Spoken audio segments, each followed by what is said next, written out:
What's the problem? It's the Jeff Gerstmann Show, here, live, online. I'm your host for this week's installment of the show, Jeff Gerstmann, here with you, and happy to be here this week. Trying out some new catchphrases, you know, just a little... I don't know.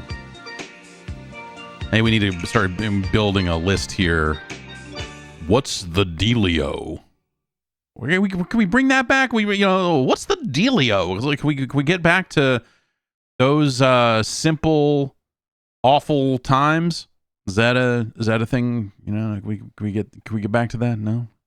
All right. Well, what are you gonna do? I don't know. It's video game city over here.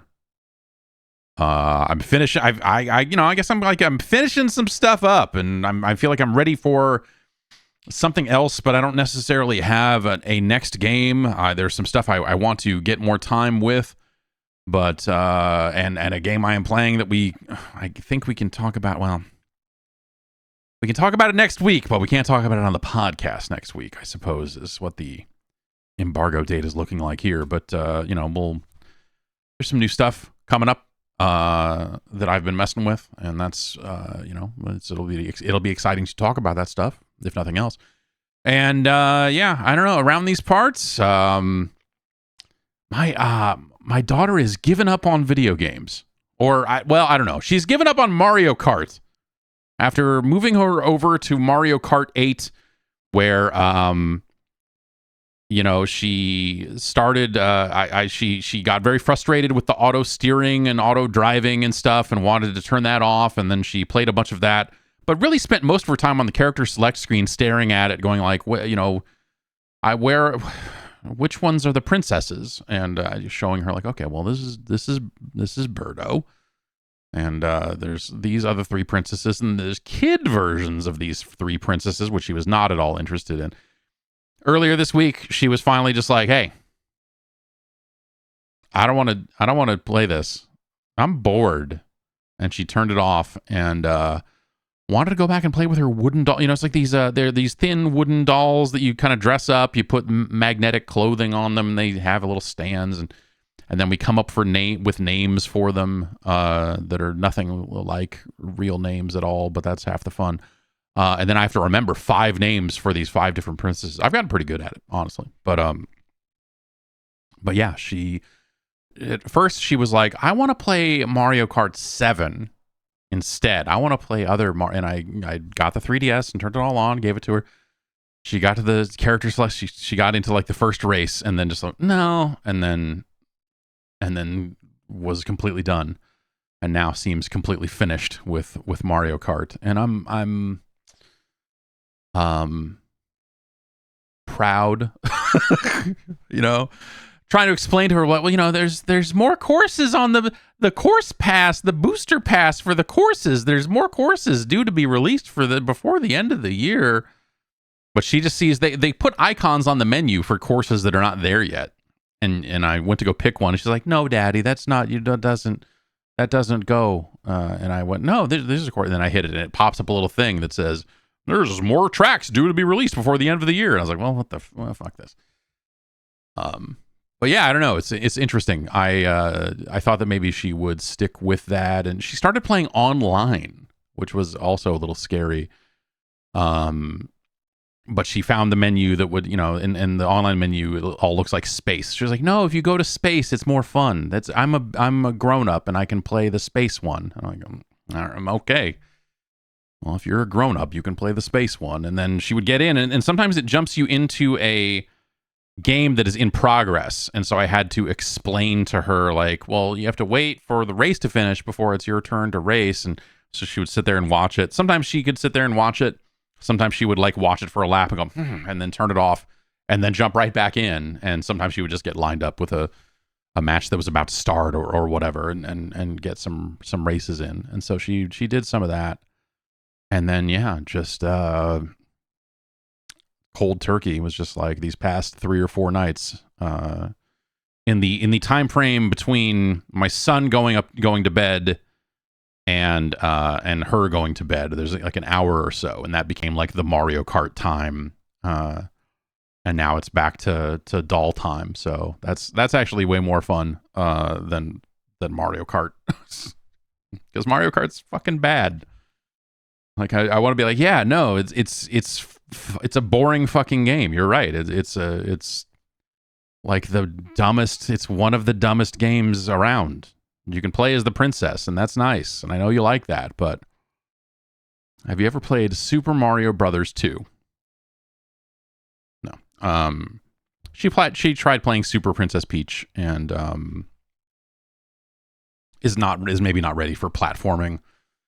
She can move and she can jump, but she can't jump and move. So diagonal jumping, any kind of like jumping in a direction, last time we tried was not really on the menu. I think the thing that if I really wanted to like force games on her, which I'm obviously not going to do, but she brought it up the other day, but did not ask to play it. Pinball FX, another bad video game. They have a My Little Pony table in there, and she got into that for a day and talked about it for like a week, but didn't ask to play it again. And that worked out well because she could hold the controller, and all four of the shoulder buttons work as flippers, so I can hold the back two and she can use the front two, and so I can kind of play and help a little bit, which is handy. It's handy. We tried having her watch some My Little Pony, and she hates it. So I don't know, but that did get her talking about the pinball table again. So I don't know. We're back to Doll City. It's been nice. As for me, I've been playing some video games. Not as much as I would like, because I want to play System Shock. I have not been able to carve out time for System Shock, but I've now knocked out a couple of other things, and maybe I'll try to get some more System Shock in. I finished World Tour mode in Street Fighter 6, and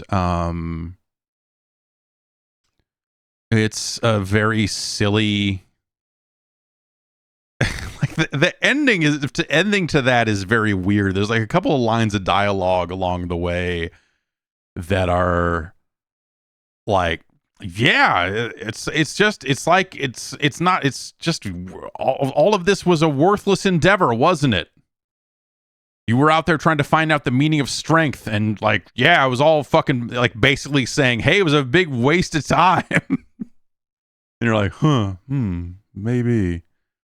But aren't all game... Wait, hang on a second. Like, you get really close to that epiphany that my daughter has apparently reached, and then pull back just at the last minute. But yeah, it's the ending is very silly in that game, and I want to unlock the outfits. That's really the thing I probably should do, is just like go do the hard job over and over again to grind out money so that I can go buy the gift items, so that I can go buy the maximum bond with the character, which is the way to unlock the costumes without spending any real money.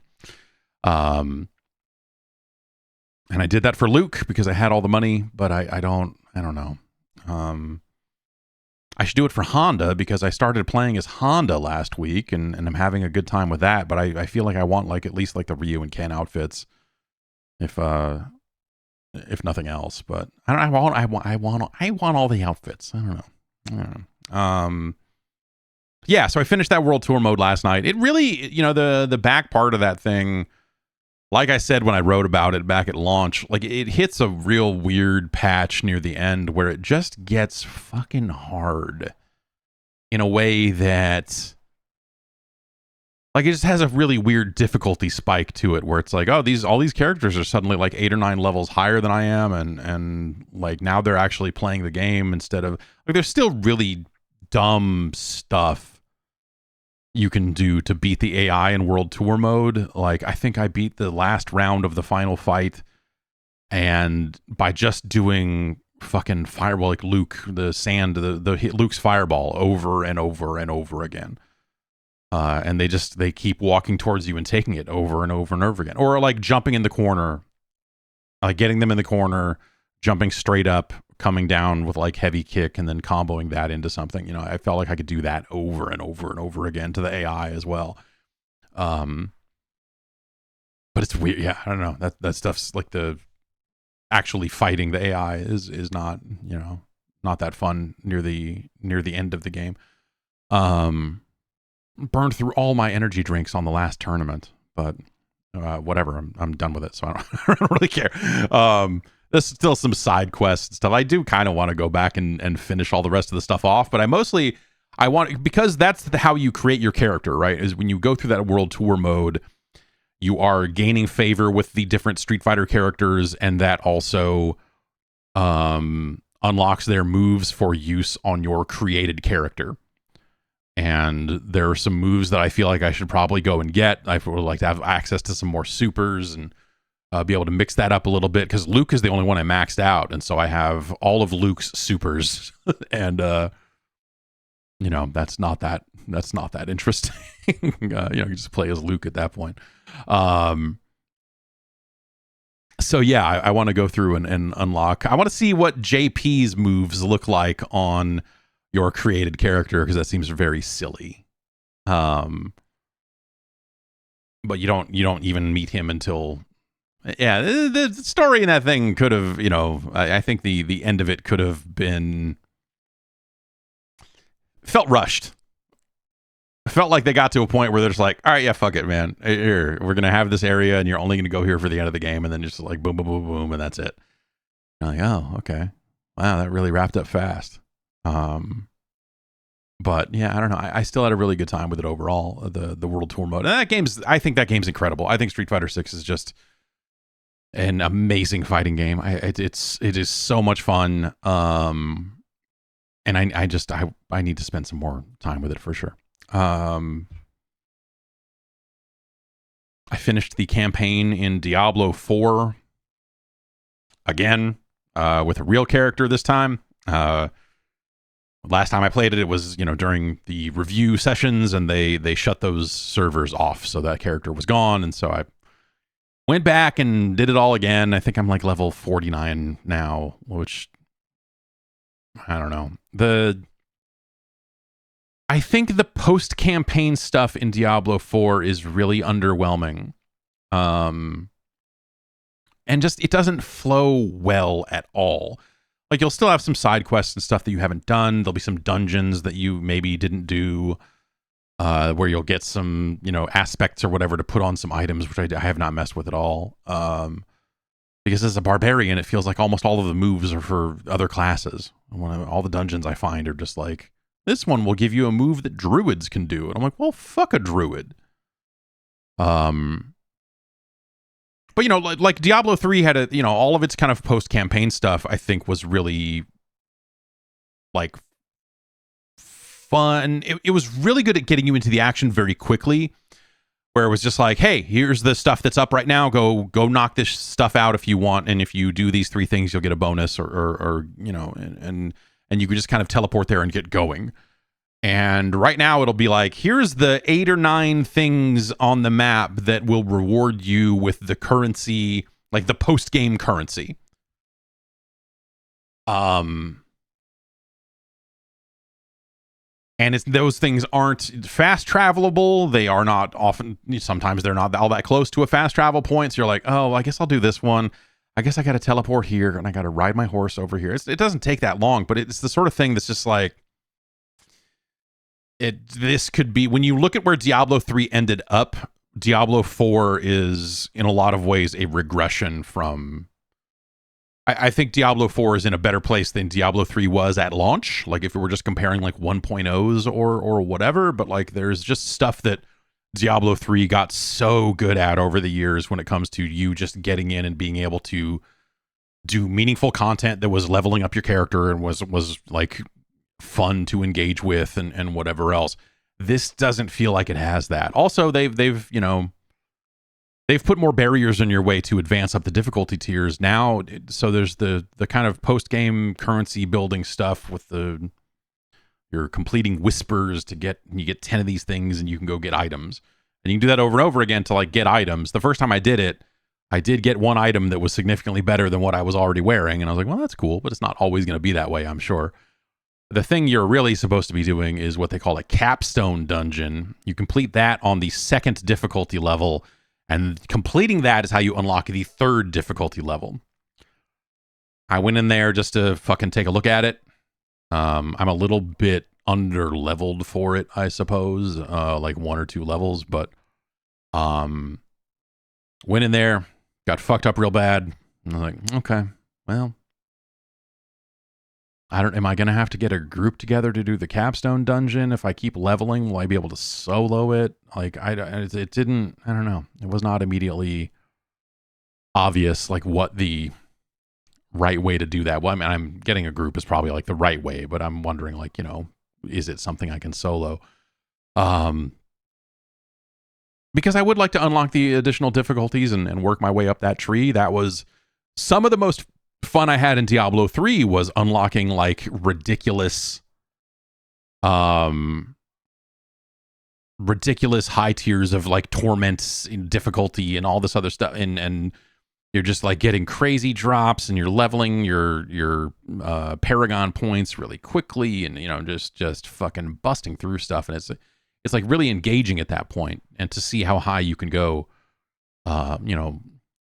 level wise, gear wise, all this other stuff, like building your character. And I thought that was really fun in Diablo 3. Here they've locked a little bit of the way behind this like dungeon before you can really kind of get into something a little more like that. And yeah, I don't know. I mean, there's still a bunch of stuff on the map I haven't uncovered. Like there are parts of that map that you really don't have to go through for the campaign, and I have side quests I haven't done, and like I said, a bunch of dungeons I haven't finished or whatever. And so I don't know if I need to just like drop down to tier 1 and just like bust through all of the dungeons once and for all, or what the actual way forward is. But I guess that's maybe the other thing with it is like, I got an email, and companies do this, and I really don't like it. I think it's fucking corny. I think it is like, it's a weird marketing thing, especially the one that I got for Diablo, because it's something they sent me after I finished the game. Let me see if I can pull it up here. Email from Blizzard. Sanctuary honors the vanquisher of Lilith, savior monster dunk. Hell tremble. It's basically an email saying like, hey, there's more to do. You should log back in. There's more. Like the game doesn't do a great job of like fully illustrating the things you can do and why you would want to do them. And so they send this email. Hell trembles in your wake, Monster Dunk. Your unwavering determination has triumphed over the malevolent presence of Lilith and restored hope to the mortal realm. This victory is a true testament to your mastery of demon slaying, crowning you the savior of Sanctuary. Endless slaughter and sacrifice led you to this achievement, and for that, Sanctuary is eternally grateful. But the twisted dance of light and darkness is far from over. Be on your guard, brave wanderer, for the dark tendrils of hell still writhe in the shadows, whispering secrets unknown and conjuring horrors yet unseen. Echoes of evil remain. Now that you've conquered the campaign, Sanctuary beckons your undying resolve to face new challenges. Your defeat of Lilith not only unlocks a gauntlet of endgame progression, but also new seasonal content and greater opportunity for rewards. Capstone dungeons yearn to test the mettle of those brave enough to progress through increasingly difficult content for greater rewards. Once your first capstone dungeon is complete, elevate your world tier to the next level to continue pushing your skill to the limit. For the particularly bloodthirsty, embrace your anger within the fields of hatred to clash with fellow wanderers. This is PvP. Okay, they actually do at some point say, gather shards of hatred by killing monsters and players in the volatile PvP zone and use them to buy special armor, mounts, transmogs, trophies, and weapons. Continue playing to ascend to level 50, whereupon the breadth of Diablo 4's endgame will reveal itself to you. Reaching this milestone will unlock access to world quests and bounties from the Tree of Whispers, expanded character customization with Paragon boards, and the hellish conquest of increasingly difficult nightmare dungeons and their higher quality loot. Like that game, some of that stuff should be in the game. I don't know. And because the game does say, hey, there are things you can do here to get like content or get a currency that you can go for. Like every 10 currencies you get a chest, which is not that engaging. And the things that it has you doing is like the same type of stuff that you skipped in the campaign. So like generating this email like hours after I finally finished the campaign, just it's got this desperation to it.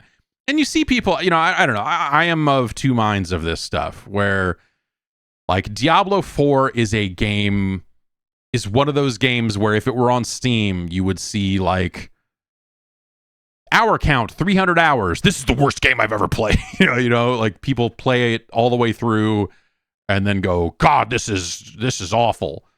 But it kind of is. It's not that it's bad, it's that you get to the end of it. I think the back third of that campaign is a bit of a letdown. Like I managed to play through it all over. This is the second time I've played through it again. I played through it for review, and so I wanted to do it for real and see, build a real character and have it matter and whatever else. And so I did that, and I managed, and I didn't think I would finish it as quickly as I did, but I did, and I did so by skipping every single cutscene the second time through, and I had them, and turning the music all the way down and listening to other stuff while I do so, and that was a much better experience than the experience I had through it the first time. But the back half, back third, whatever it is of that campaign, I think like stretches out in some really unfortunate ways. It's a weird problem of pacing, where some quests feel like they're there and gone, and other ones are just these massive drags of just like, all right, well, I guess we got to go do this, and we got to go through this fucking sandstorm, and this takes forever, and it's not especially engaging. Like the idea of it on paper is maybe interesting, but in terms of it being an actual like fun thing to do video game wise, like it's super fucking not. And you just the areas you get to, and following the fucking snake, and like there's just like stuff in that campaign that fucking super drags. And it did so the first time through. That's not, me doing it a second time and going, bruh. But, even the first time I was like, this snake thing is fucking stupid. Like on paper, again, like there's a giant snake and it's weird. And you're like, wow, look at this giant weird snake, this incense. I'm tripping off the snake juice or, whatever it is. But yeah, man, I don't know. You get to the end of that game and, it's just flat. I don't know. Like and then the stuff it unlocks afterwards, and it's like, now you can do this. I'm like, no, I don't really think I want to do that. I don't really think I want to just like jump around the world and do these same types of dungeons and situations that I've been doing the entire time. Like it would almost behoove you to just like blast through the campaign on tier 1 as quickly as possible, and then like never touch a side dungeon, never do anything, because then you're just like, all right, here's now at least I haven't done a lot of that stuff, but let's just, you're kind of just jumping into these same dungeons, and now you're getting 5 whisper points for doing it or whatever. And that stuff's just not super engaging. I don't know. I think that like there's other stuff that you could like look at and go, I wish this was better around. Sometimes you warp back to a town, and all of the services in that town are spread out all over the place in a way that you're just like, hey, my party is waiting for me to fucking like unsocket some gems and move some shit around to do this. And it's like, hang on, guys. I got to just run up here and sell all these pants. And then I got to do this. And it's like all that shit's just too far away from each other. That's stuff that you get the impression that like once they're not so precious about their town layout and story and shit, that they'll eventually fix it once they realize like, oh, just people want the numbers to just go. I mean, they know that, right? But I'm sure some layout editor won on that front and just went like, no, realistically, they should be spread out for the design of the town. It would make more sense. And you're like, I guess, I get it. All right. But in 18 months, it's just going to be one vendor that does everything, whatever it is. So yeah, I don't know, that stuff. I had this weird, like, Diablo is ridiculous. I mean, hey, okay, all video games are fucking ridiculous, right? We suspend our disbelief because oftentimes gameplay systems and the world building or whatever don't match up in a lot of games. You know, the part where you play it like a video game and then like it's a race against the clock. The gates of hell are going to open any moment now. Any moment now. We've really got to rush through this. We're in a big hurry to get here before she does, because if she gets there first, then the whole world is going to end. And you're like, that's great. My inventory is full of pants and I need to go empty out. I need to go get rid of all these pants. I'm going to turn some of them into parts and some of them into money because I'm holding too many pants. So if you could just wait here on the whole end of the world hell thing, I'll be back. Pants quest. I just gotta push this button and go back to town. And it's nice that I can open a portal back to town from the deepest fucking darkest depths of hell. Anyway, I'll be right back. You stay here. Don't get stabbed. I'll get rid of these pants. I'll come right back. And then you go sell all your inventory full of hell pants, and then come right back, and you're like, all right, what were we doing? Running towards this icon on the map? Okay, great. What's there? Oh, right, end of the world. Okay, yeah. Yes, end of the world. Let's go. You know, that's just video games, you know, but at the same time, it's just so ridiculous. And I don't know, something about that stuck out in Diablo for me because of the nature of the, you know, there are points in that game where it's just like, oh my God, we're hot on the chase of this evil doer and we've got to get there first. And like, yeah, but these gems are taking up so much of my inventory. I did read a thing, I think Rod Ferguson said that they're going to move gems out of your inventory and move it into something else. You know, to not take up all of your inventory, which will be nice. You know, gems are important. You got to gem up. You got to tier up your gems. You got to tier up and socket your gems. They should just let you also unsocket gems without having to go back to town. Just let you do it. Doesn't matter. What if it just didn't matter? I mean, I'm sure it does matter. Like in some PvP setting, someone's going to resocket a gem in the middle of a fight and break a thing or something. But I don't know. The amount of like money sinks for a game that's not an MMO, for a game that doesn't even have like a player auction house at the moment, the number of things that cost a lot, like seem to cost a lot of money, seems a little weird, you know, like unsocketing a gem, because you can some items, some swords. The latest hit record from the fucking champs, some swords, and you know, so boots and hats and whatever else will have sockets on them. You can throw gems into them, and the gems will do different things depending on where you put them. Like if you put a diamond in a sword, then it's going to raise your ultimate skill damage. If you put a diamond into a piece of jewelry, it raises your armor. Anyway. So, you know, like gems kind of matter, at least, I don't know. In Diablo 3, I felt like gems mattered a lot, but maybe they matter less in this one. I don't really know. But yeah, I don't know, man. Diablo 4 I think parts of it are really well made. The lighting, I think, is incredible. Like, there are aspects of that game that I think are super, super well done.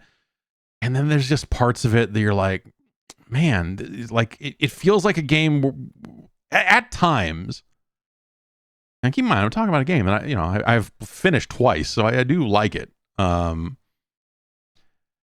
at times it feels like that there were lessons learned over the course of Diablo 3 that they have deliberately decided to ignore, and not in a way where they're like, well, we came up with a different way to solve that problem. It's just like, yeah, I don't know. Like they've just kind of recreated some of the same issues again, and they will probably solve them in a similar way again in some patch down the line, if that makes any sense. I don't know, it doesn't make any sense, but you know what I mean. Like there are parts of that game that you just look at and go like, it feels like we're past this, and I'm not even on one of these fucking PoE weirdos where I'm just like, that's the real, you know, like Diablo is past this. Diablo has gotten smart about this sort of stuff, but for whatever reason, it feels like Diablo 4 didn't learn all of the lessons that Diablo 3 learned over the course of its existence, as they patched it and as they updated it and everything else. There's just stuff in there. There's like, it feels like we're back to square one on some of these things. I don't know. It's weird. Let's crack this open before it gets too warm. I found a bang that we hadn't tried yet, and so I bought it at the store. It is an iced tea drink, which I'm not a big iced tea fan. I'm an iced tea fan, but I'm not an iced tea fan. They did, however, write sweet ice tea in here. They did not put a D on the end of it, which I think is weird because the drink is iced tea. The drink is not iced tea. I guess you can call it whatever you want, but fucking bang weirdo in his fucking Florida drug binge. I don't know what the fuck that guy's about. This is lemon drop sweet iced tea. Super gangsta.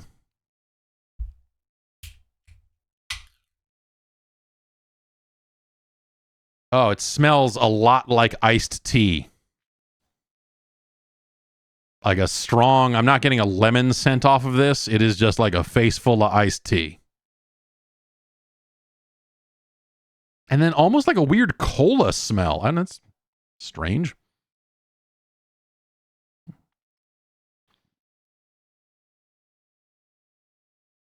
This is just iced tea. This is iced tea.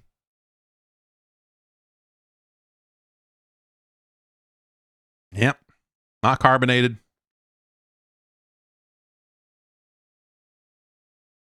Just a weird tasting iced tea. Not a strong lemon flavor out of it.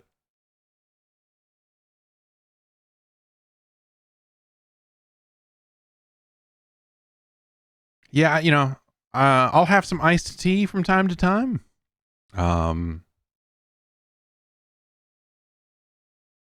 And this is like kind of like a bad version of that. I don't know.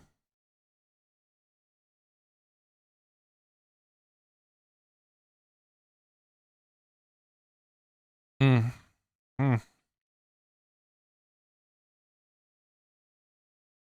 You could really chug this, with it being non-carbonated. You could really throw it back. Contains no fruit juice, non-carbonated. Shake gently.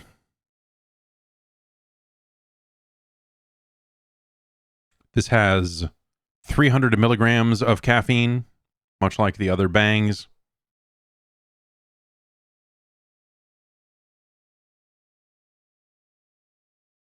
One serving of Bang provides 300 milligrams of caffeine, which is more than 2 cups of coffee.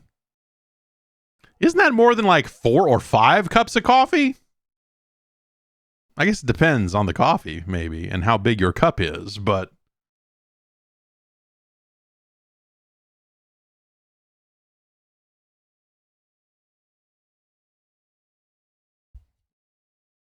I know, like, a can of Diet Pepsi is like, I think 35 milligrams. Which, when you put it in that perspective, the idea that this has as much caffeine as, like, well, not 10, that'd be like 7 or 8 cans of Diet Pepsi. You're like, yeah.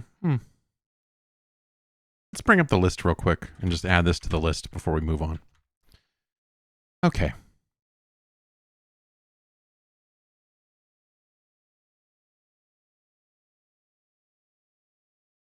We have 123 drinks on the list.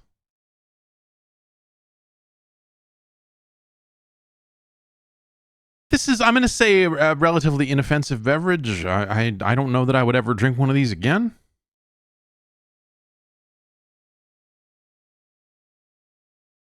But, I don't know. You could. Where's the Rocks brand? Zoa has not fared well. We have not tried every single flavor of Zoa. Which maybe I should, because eventually that stuff's gonna not exist anymore. Does it even still exist? I don't even know. I assume it's out there in some capacity, but should probably get it before it goes away, so that we, if nothing else, we can get them on the list. For the longest time, Zoa Fruit Punch up here at number 91 was the dividing line between good and bad. Where like Zoa Fruit Punch was like okay and not a very good drink, but you know, it was not poison. And then everything below it was straight trash. That's roughly still the case here, but there's, I don't know, Phaseberry is not as, you know, I don't know that I would call Phaseberry a bad drink per se. Miami Cola is not a good drink. I drank another Rise Fuel Tiger's Blood over the weekend. That's not a good drink, but you could do a lot worse. I drank it while building a dresser. You know, you could do that. Really, I feel like maybe our new dividing line is closer to the Hint Energy water, which is just lightly flavored water that also kind of tastes weird because they put 60 milligrams of caffeine in it, which is not enough caffeine, but also it's water, so they kind of, you know, because I will say that Rockstar X Nerds Marshmallow is garbage. That's a bad drink. Anyway, let's get this thing on here. It's, you know, would I rather drink? I would rather drink a Miami Cola, I think. Yeah, I would probably take a Miami Cola over this lemon drop.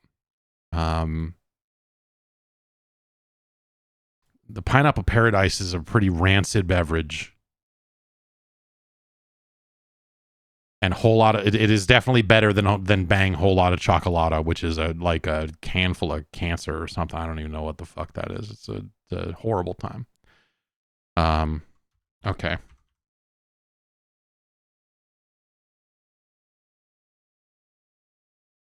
Okay. There we go. Let me copy the list back in so you can see where it has ended up. It is our new number 104, Bang Lemon Drop Sweet Ice Tea. I drank a couple of Rockstar Fruit Punches, Zero Fruit Punches over the weekend as well. Well, Friday and Saturday, I guess. Still the best. The only way they could make this better is if it had another 100 milligrams of caffeine in it. But flavor-wise, whew, fantastic. Fantastic. Still the best. Let's move on. I closed my notes. Can't move on if you close the notes. I made a discovery in everyone's favorite first-person shooter, everyone's favorite competitive shooter, Combat Master. Which, if you have forgotten, Combat Master is the Call of Duty clone that is on Steam. It is free to play. It is janky, but not broken. And it's sort of fun in the ways in which it is janky. And it's just this very skittery motion, very weird looking thing that when you fire it up, you're like, this is a phone game, huh? And yes, it is. It is indeed a phone game. And so I loaded it up because they took a patch and they're like, we've added leaderboards or something. And I'm like, well, whatever. But I fired it up and jumped into a team deathmatch. And that game has nukes in it, like Modern Warfare 2. If you get enough kills in a row, you can end the match by blowing everyone up. And I found that out by just loading it up for the first time in a couple of months or whatever, playing a single game of it, going 15-0, and then blowing up the game and then quitting. And that was a lot of fun. the leaderboard in that game is really good. So I don't know. I don't think they mean leaderboards in a match sense, but maybe that's new because I don't remember seeing it before. But at the end of a team deathmatch, it'll pop up the other players that were in the match and what their kills and deaths were and whatever else. The other thing it shows you, and I believe it was a 3-on-3 match, 4-on-4, maybe I forget. It shows you what other platforms the players you're playing against and with are on. And so I played my match of Combat Master, got 15 kills. It popped up and said, "Do you want to launch Atomic Nuke?" And I said, "Yes, I do." "What? Oh, is that in here? Cool." All of the players on the other team were on phones. All of the other player, with the exception of one other player who was on Steam, everyone else on my team was on a phone as well. And so looking at that, I was like, oh, that's why everyone I was playing against could not shoot me at all. They were shooting near me. It looked like maybe they were going to eventually try to shoot me, but they just kept running at me and I kept dying to me over and over again. So just going to put this out here. You should install Combat Master right now. While it's still broken like this, is probably, and because I feel like eventually they'll do something. Fire up Steam, install some Combat Master, configure your controls, and bully some phone players for a little bit. It was a good time. It was fucked. It felt like, in retrospect, I was like, that was completely fucked what I just did. Like, these people are on their phone doing, like, I don't know, how do I touch the shoot? And I'm just, like, running fucking literal circles around some of these players, picking up their guns, shooting them with their own guns because I ran out of ammo because I was too busy murdering them. And then literally didn't die once, nuked the game, gained a full level of XP, and then quit. I just, like, fired it up, played one match, had that exact experience, went like, all right, cool. All right, yep, good. So if you like to have bad fun at someone else's expense, go ahead.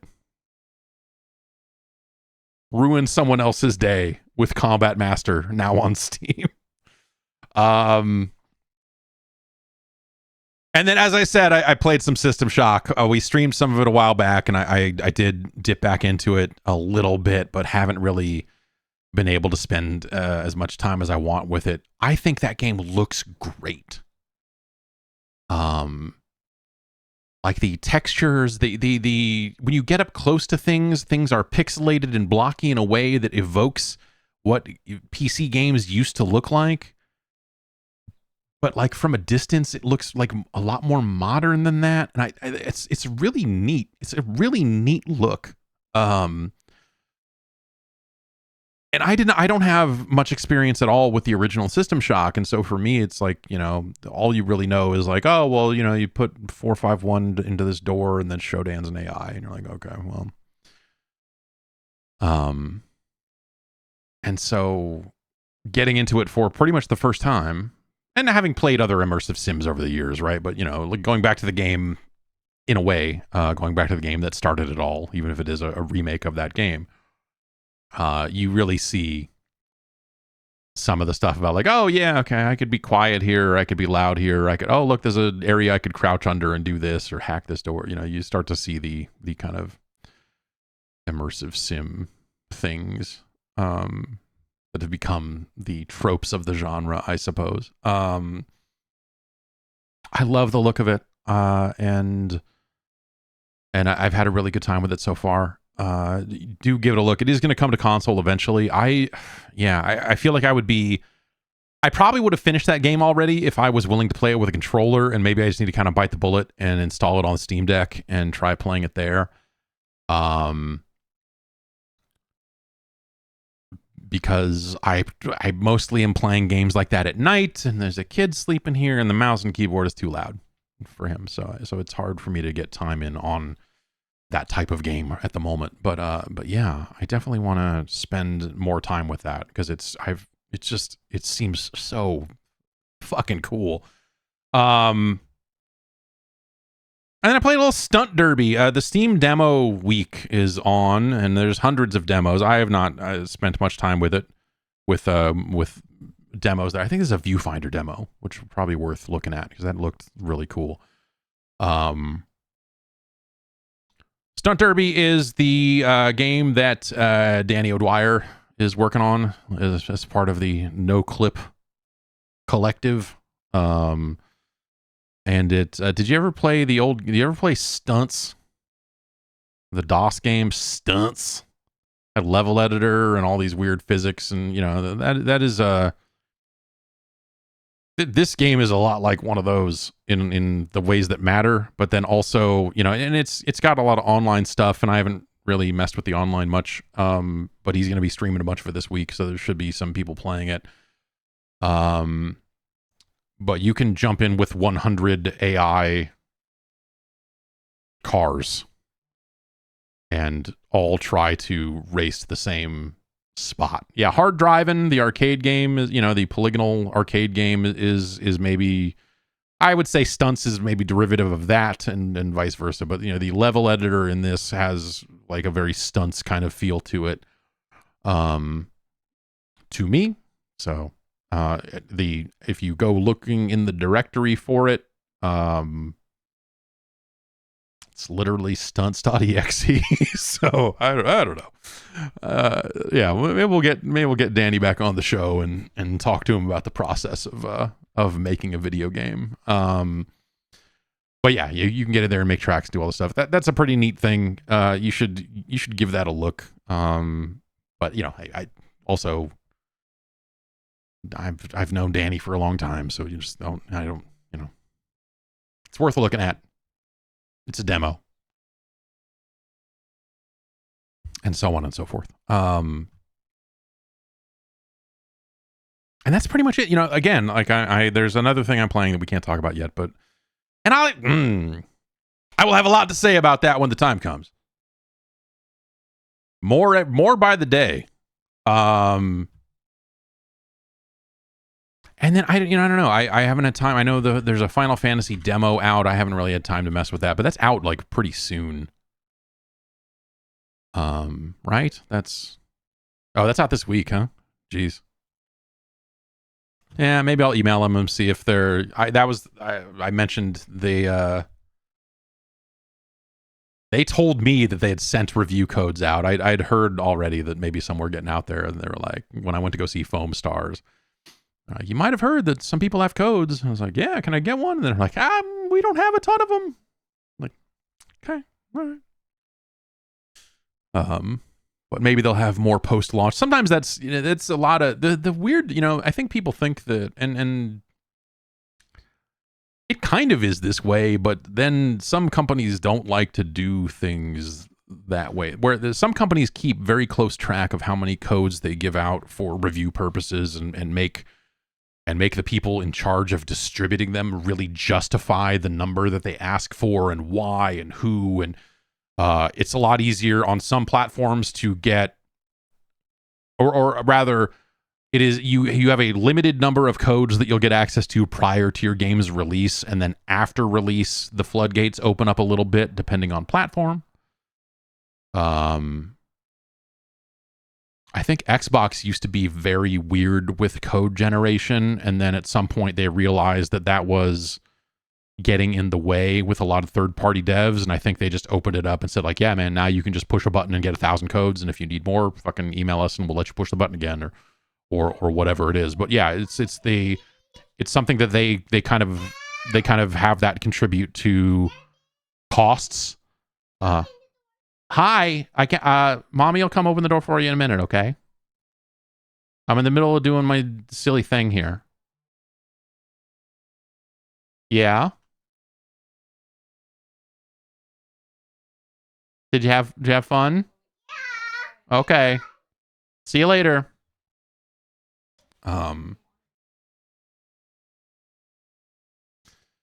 So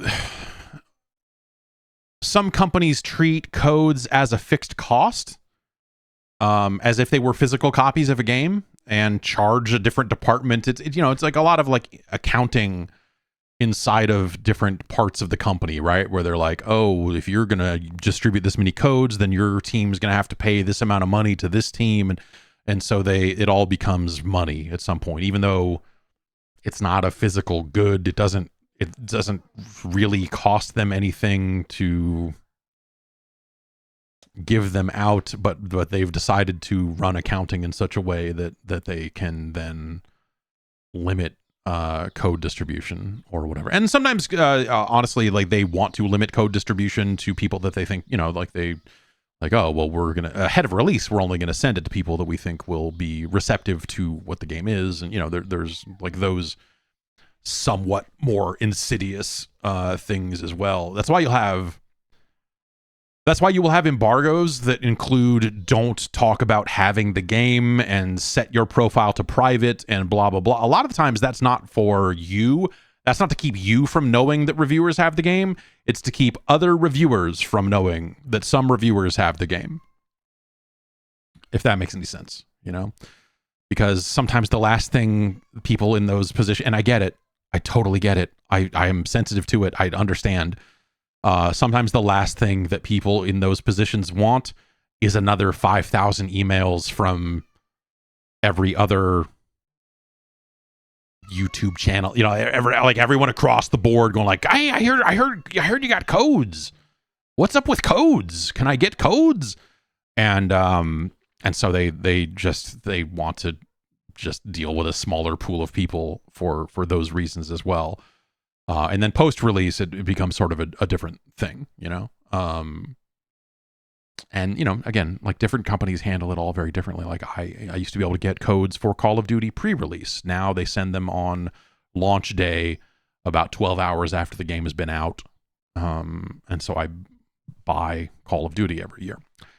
And then some outlets, the larger outlets, will end up with like 10 or 15 copies of a game because they have like 9 video editors producing guides and all of the other weird shit that they do with games. Like, well, we've got to take a screenshot of all of this stuff so we can have our article saying like, did you know this Easter egg in here? And how do you get the, like, I wonder how much traffic stories with the basic SEO title of how do I get a horse in Diablo 4? Which is something that happens over the course of the campaign. It happens much later than you would think it would. And so as a result, you probably have a lot of people out there searching, how the fuck do I get a horse? Which, if you go to the horseman in Diablo 4, it says you will get the horse when this quest will be the quest that gives you a horse. And you get that quest like 2/3 of the way through the game or further. And, eventually you get your horse. But yeah, the number of, So anyway, some sites will end up with multiple copies of games specifically so that they can produce content like that. And then some embargoes will be like, you are not to use this copy of the game for guide purposes. Only for reviews. Which no one ever listens to, as far as I can tell. I don't know. Yeah, no, you're not wrong. Chad is saying like AI is going to write those stories or whatever. And it's, yeah.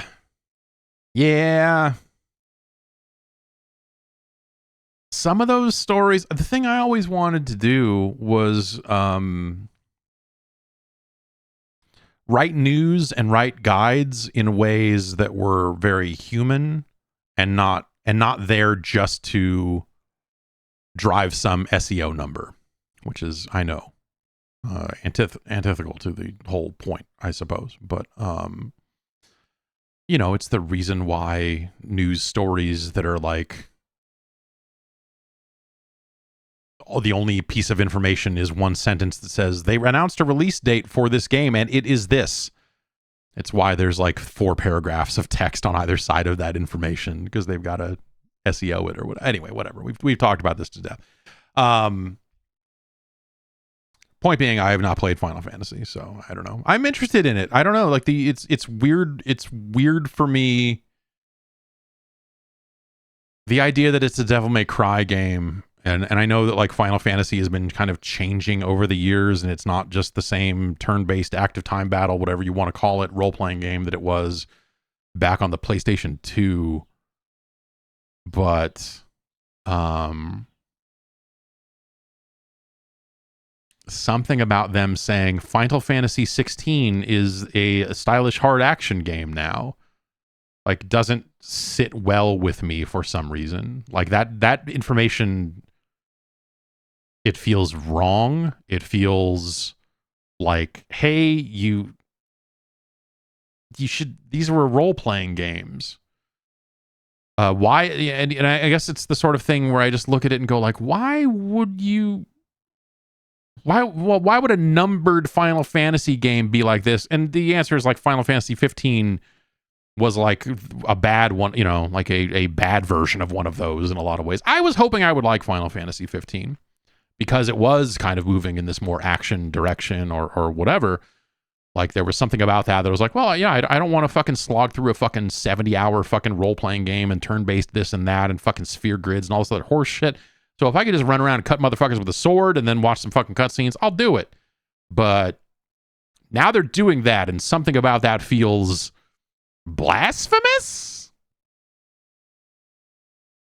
somehow. I don't know why this is the dividing line for me when 15 was also already kind of not one of those, but but for some reason this game, just something about it feels very wrong to me. I don't know. Maybe I'll try it out at some point. We'll see. Seeing the news stories going around, and I thought that this was what it meant when they first said it, but it's not. There were news stories that went around over the last week that said Final Fantasy 16 will have an unlockable Final Fantasy mode. And I was like, oh, okay. So is that going to... Oh, okay. So if you unlock Final Fantasy mode, then you can play it as like a turn-based game and do all the... No, it's just like a difficulty mode or something. It's not... But I thought, like, as soon as like the headlines, I'm just like, well, shit, man, that's kind of cool. If they're hiding a full-on role-playing game inside of their action game, you can turn on Final Fantasy mode if you want to do that. Like, that's neat. And you're like, oh no, it's super not that. It's just like another like a unlockable difficulty setting or something. So I don't know.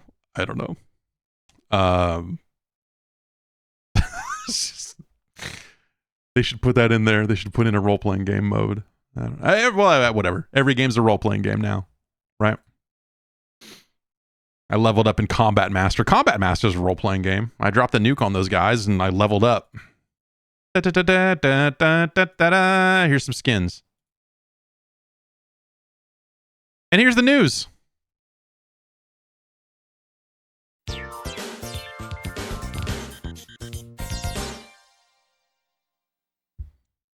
Did you know that Konami had Metal Gear Solid 4 up and running on an Xbox 360? It's true. Time Extension has this story. I guess this is something that Ryan Payton, who was at Kojima Productions for a good long time, but, you know, went to Microsoft for a while, and he was on that, he did that Iron Man VR game, right? That was, yeah. I guess Steve Kent is working on a new book, Ultimate History of Video Games Volume 2. He wrote a history of video games book a long time ago that was pretty good for what it was at the time. I think at this point, maybe some of those stories have been fleshed out even a little bit further. But I don't know, the idea that he's going to do another one, that's cool. All right, is it actually out? I'm going to click on this and see if the book is actually out, because I don't know. Okay, it came out in 2021. So this is like someone finally reading a book that came out in 2021, I suppose. Which is funny. But in there, Ryan Payton mentioned that there was no exclusive agreement for Metal Gear Solid 4 on PlayStation 3. And there's some quotes here from Payton. Despite how downtrodden my colleagues were with developing on PlayStation 3, most of them were still hardcore Sony fans and were not in favor of spending resources on such a test. They believed MGS4 would look and run terribly on Microsoft's older and inferior hardware. One fateful day, the Konami R&D team hosted a meeting where we got to see the fruits of their labor, MGS4 running beautifully and smoothly on an Xbox 360. As one of the few unabashed Xbox fans in the office, I was excited. And it didn't happen because the 360 used the DVDs, not Blu-rays, so it would have come on fucking 9 discs. I don't know what would that have even been. What would that have even been on the 360? I mean, you could have downloaded it. It was like 50 gigs or something. So, dual layer Blu-ray is what, 9 gigs? So that would have been something like 6 discs. That's a lot of solid snakes smoking. That's an interesting story, and it reminded me of we heard about this like years ago when this was happening. There were we had heard the rumor that they were porting MGS4 to Xbox 360, and I remember saying that on a podcast back then after we had heard it.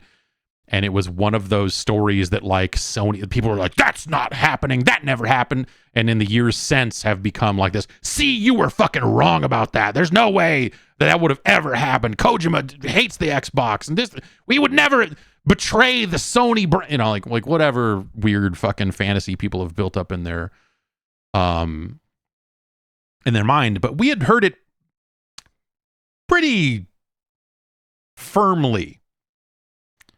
At the time, it was the sort of thing that you hear it in a way that you're like, that's not someone fucking with me. That's like, okay, yeah. And I think some other folks were kind of reporting the same thing. It was not something that was making like big news stories because it was kind of like slightly off the record, slightly on the, just like not something where you're going to like put a quote saying this person said this. But the notion that it was being tested and then people were so fucking against it happening or the fans were so like outraged by the mere news that they're like, there's no way that's true. You're spouting bullshit. And you're like, fucking whatever, man. And so it's interesting to have like on the record now, all these years later, Ryan Payton saying, oh yeah, that totally fucking happened. You're like, yeah, see, assholes. Put this one right next to the Sony on the PlayStation 4. We're at least thinking about doing the always online thing that Xbox was. Put it right next to that one.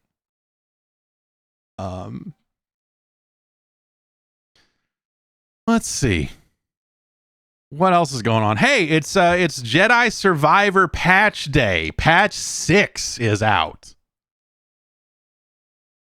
It's got crash fixes. So that means I am going to try to play Jedi Survivor again. And fingers crossed, hopefully it will work now. The PC version of this game has been... I have not been able to play it, basically, because it just kept crashing. And I would play it a little bit, and sometimes I could get a few save checkpoints further into before it would crash. Sometimes it would crash again, and I was like, oh, I guess I made 0 progress. I messed with a lot of settings, turning things on and off, and blah, blah, blah. And what card am I running is the question out of chat. I have a 4090 in this machine. And it would just crash in certain areas of the game over and over and over again.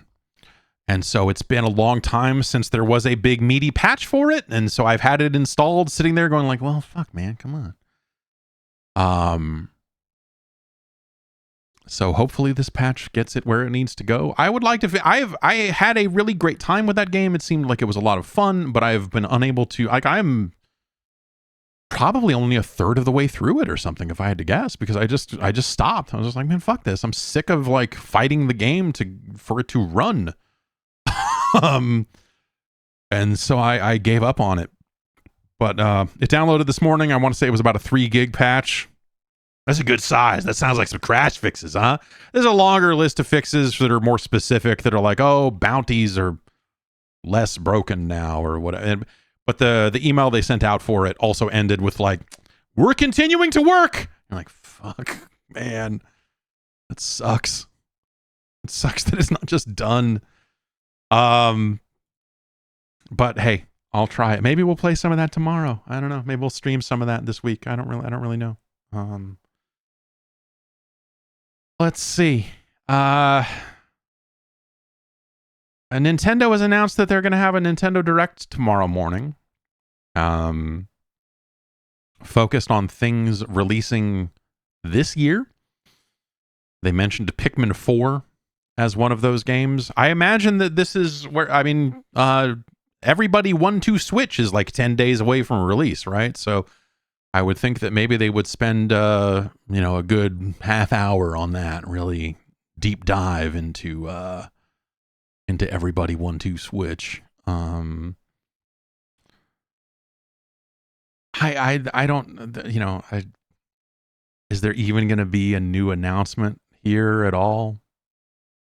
Do you think? I feel like it'll be like mostly Pikmin and some third-party stuff, and then maybe like one or two other things, right? Like everybody 1-2 Switch. Yeah, Splatoon 3 DLC is a good guess. Some people are out there trying to say like, oh man, are they going to have Zelda DLC? Which is like fucking ridiculous. I mean, anything's possible. Like, I don't think so. Yeah, I don't know. It's hard for me to imagine them having something that is like in the year that Zelda came out. The idea that like a one of these events that's focused on things that are coming out this year, that they're just gonna have some fucking mystery banger in there that you're like, oh, by the way, coming out in November is, like, what would that even be? Metroid? I don't know. Doubt it. What the fuck do I know? What I do know is that Ubisoft thinks that they should have waited for the next Switch or the next Nintendo hardware to come out. This is an interesting, it's a weird mention of future hardware from Nintendo, which, those mentions are so few and far between that it's kind of worth talking about. Yves Guillemot. One of these days that's probably close enough, right? I was gonna say one of these days I'll listen to his name being pronounced by someone who knows how it's pronounced often enough to really lock it in. He comes up often enough, often in negative situations. Anyway, he gave an interview to gamesindustry.biz and ended up talking a little bit about Mario and Rabbids Sparks of Hope, which was the second one of those Mario Rabbids XCOM games. They did show that Rayman DLC for that at the Ubisoft thing. The first game was incredible. The second game, I don't know. It just didn't. It was not that interesting. And Eve has sort of a theory here as to why this game didn't really take off. At first, they were like, "Oh, it's." Maybe it's too soon, whatever. They kind of had a few different things they floated. This is a little bit different here, but I guess he gave this interview last week during Ubisoft Forward, the event that I went to where I got the footage of Prince of Persia and some other stuff like that. Market is suffering a little bit with the inflation situation, he said. There's more pressure on all families to be more careful. We see that everywhere. We met with a first-party partner at midday, and they have also seen the influence of the economic conditions on how much people are buying, although I think it was a different issue with Mario. We had already released a Mario Rabbids game on Switch, so by doing another, we had two similar experiences on one machine. On Nintendo, games like this never die. There are 25 Mario games on Switch. Nintendo has advised that it's better to do one iteration on each machine. We were a bit too early. We should have waited for the next console. Which is a mostly direct quote from Yves Guillemot about that Rabbids game. And so I think it's really interesting that he was like, yeah, we should have not maybe put this out. We probably should not have had two of these games on the same hardware, which I think makes total sense. I think you see Nintendo do this all the time. Shit, man. They didn't even make a new Mario Kart for this one. They just re-released the old one with more shit in it. That's great. And it's like sold at 11 fucking trillion copies. So, and now that I've spent a lot of time with this Mario Kart, it's not a good game. Oh. So yeah, Nintendo is very, I think, smart about that stuff. It's why Nintendo games don't go on sale. Because someone is always buying a Switch and someone is always saying, I want to play a Mario game. And they're like, we've got one of those. It's really fucking good. As opposed to, we've got 5 of these things. And in this one, he's got a water jetpack, whatever. Like they're like, hey, it's Mario Odyssey. You should check it out. You know what? If you haven't played Mario Odyssey, you should check it out. I have not played that game in a long time. I had a wonderful time. I had a delightful time. That is still probably one of my favorite Nintendo Switch games. And it's been out since launch. So I think that like the hypothesis here that, putting 2 of these Mario and Rabbids strategy games out on the same platform, that maybe people didn't really want a second one of those. I think that's the boat I'm in. I played that first game and was like, this is this is great. It's a weird musical. Like they wrote, what a fun thing. What a fun way to use these characters. It's so entertaining to have this kind of strategy game with these characters. And like it was really neat. It was this inventive little thing. And they had interesting ideas on the mechanics and how to do it. And then they said, we're making another one of those. And I thought, that's awesome. That was a really great game. They should make a sequel to that. And then when it came out, I was like, oh, did that come out? No, whatever. It's like 20 other games I'm playing. I don't want to play another one. Fuck it. And so, yeah, if they had waited longer, I think that if they waited for another platform, I think that you get that kind of reset in people's minds when new hardware comes along, right? Because Sparks of Hope, by all counts, is a cool fucking game. I messed with it a little bit and I was like, yeah, man, that's cool. They made another one. I'm good. And moved on. So he kind of talks a little bit more about like this and he goes on after that to say, because you could play a great game and we think it will last for 10 years because we will update it for the new machine that will come in the future. Which is,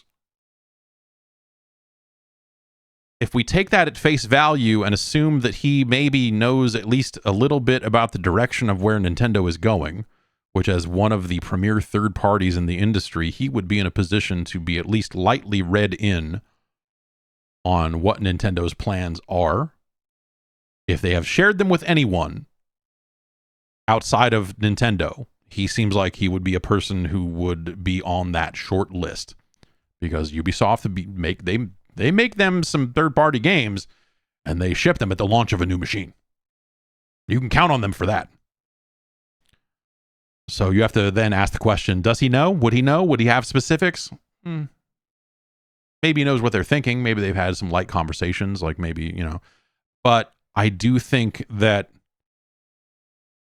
this is not, hey, it's in the context of an interview kind of about a different topic. And so it's hard to take this as like a hard commitment, but this is him saying that they will update the Mario and Rabbids game to run on Nintendo's next hardware, whenever that may be.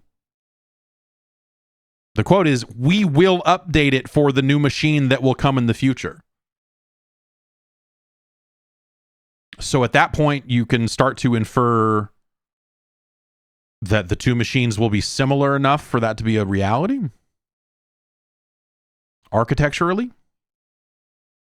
Is it something where, will it, this isn't him saying it's backwards compatible. This is him saying that they will update it. That could be a port. So, you don't necessarily, it's kind of weird. It'd be hard to, take a hard commitment out of it, but if it was difficult work to do, I don't think they would do it.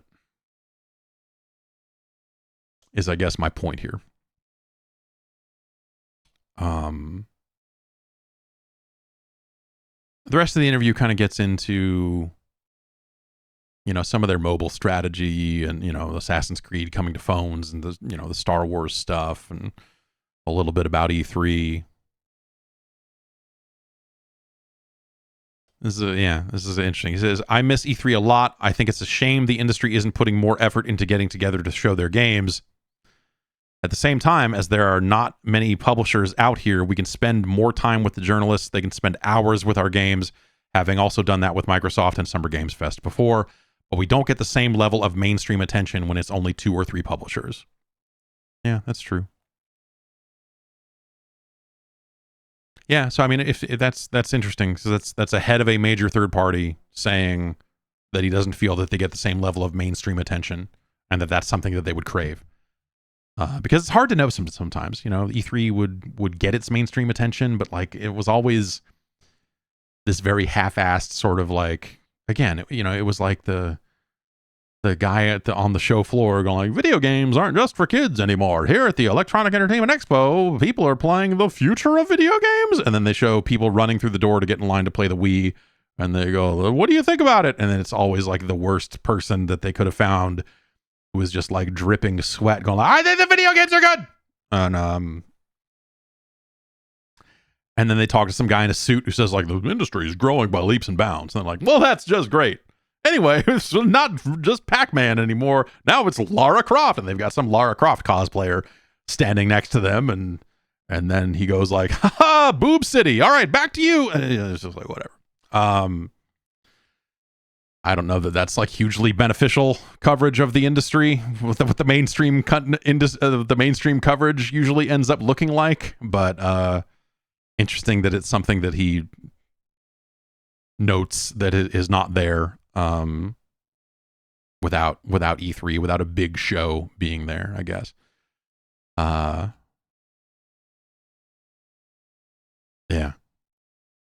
I don't know. Like I said, it's there are very few mentions of Nintendo's new hardware here, so that's probably why this is interesting.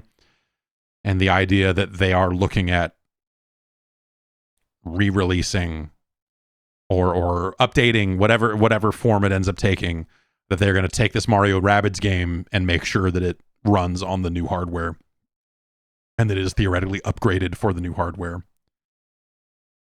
Because the quote is,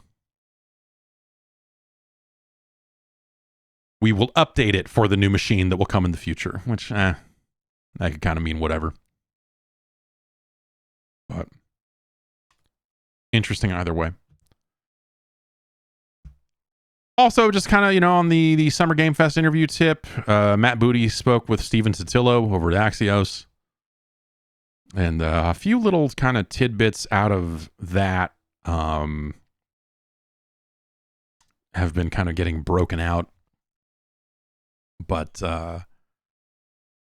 Matt Booty runs the studios. He runs the Xbox Game Studios, which is 23 different studios, according to this article, which I guess that checks out. That's, yeah, man. None of the internal teams are working on games for the older Xbox consoles anymore. They've all moved fully onto current generation hardware, which Matt Booty refers to as Gen 9, making him my mortal enemy. No, he could have called it Gen 5. That's worse. Don't number them. It ain't Wikipedia. You don't need to do this. You don't need to. In fact, that'd be a great spot to say we've moved on to Xbox Series S and X.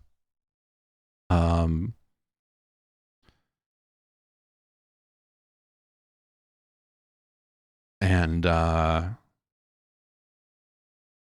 another bit here, they kind of...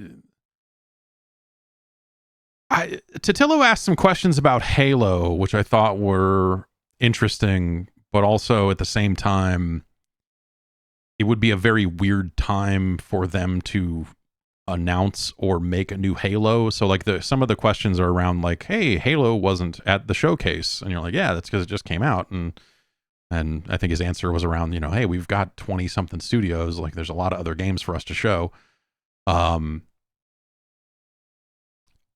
but a little bit here about some of the different studios working together and sharing technology, which if we think about the Activision merger, as Totillo was here, I think is very interesting, because he did ask Matt Booty if Microsoft had considered putting any Activision studios on the Halo franchise.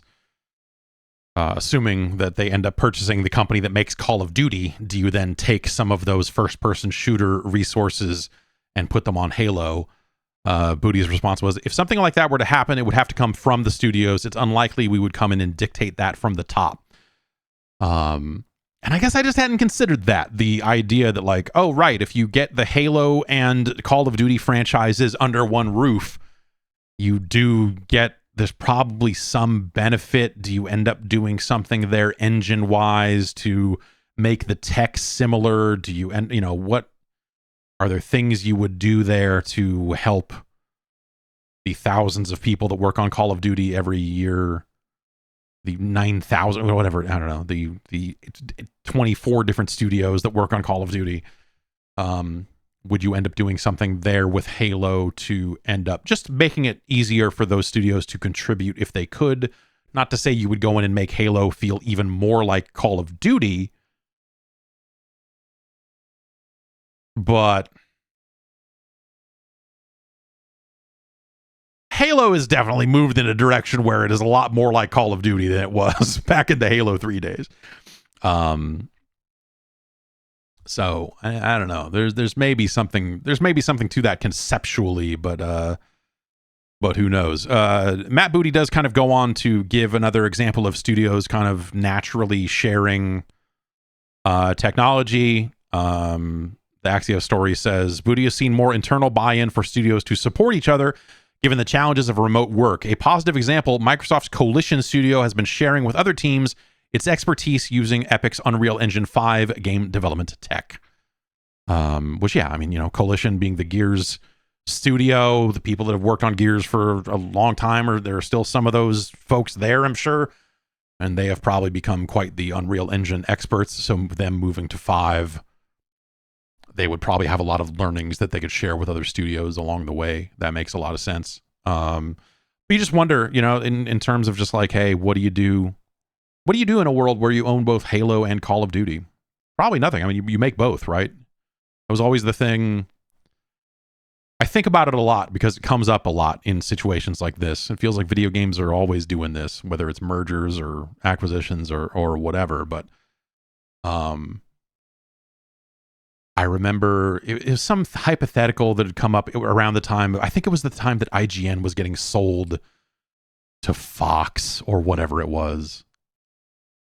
IGN was getting dealt somewhere, whether it was Fox or Snowball or whatever corporate weird path they have been on.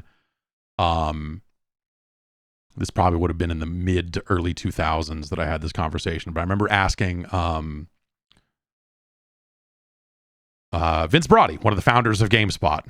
I said, like, well, what would you, if we were to buy IGN, what would you do? Would you shut it down and roll it all into one site, or what would you do? And he stopped, and we were in front of the soda machines, and he stopped and turned. He said, no. Well, if Coke bought Pepsi, they wouldn't shut Pepsi down. They would sell Coke and Pepsi because there are people who want each one. Like if we had IGN, we would, you'd keep it running. You'd keep them both running.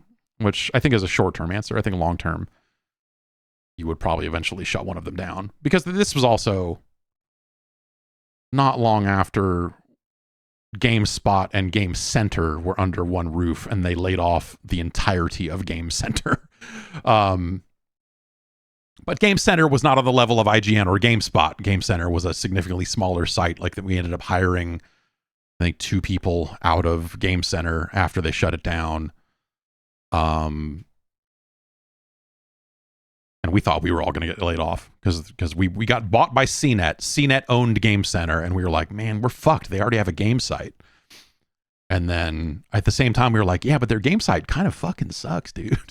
And then we were called into a big meeting, and I think everyone thought like, oh, here we fucking go. And then we got into the meeting, and they were like, hey, just want to let you know, everyone at Game Center is getting laid off right now. We're like, oh. That's terrible. Also, holy shit. Okay, fuck.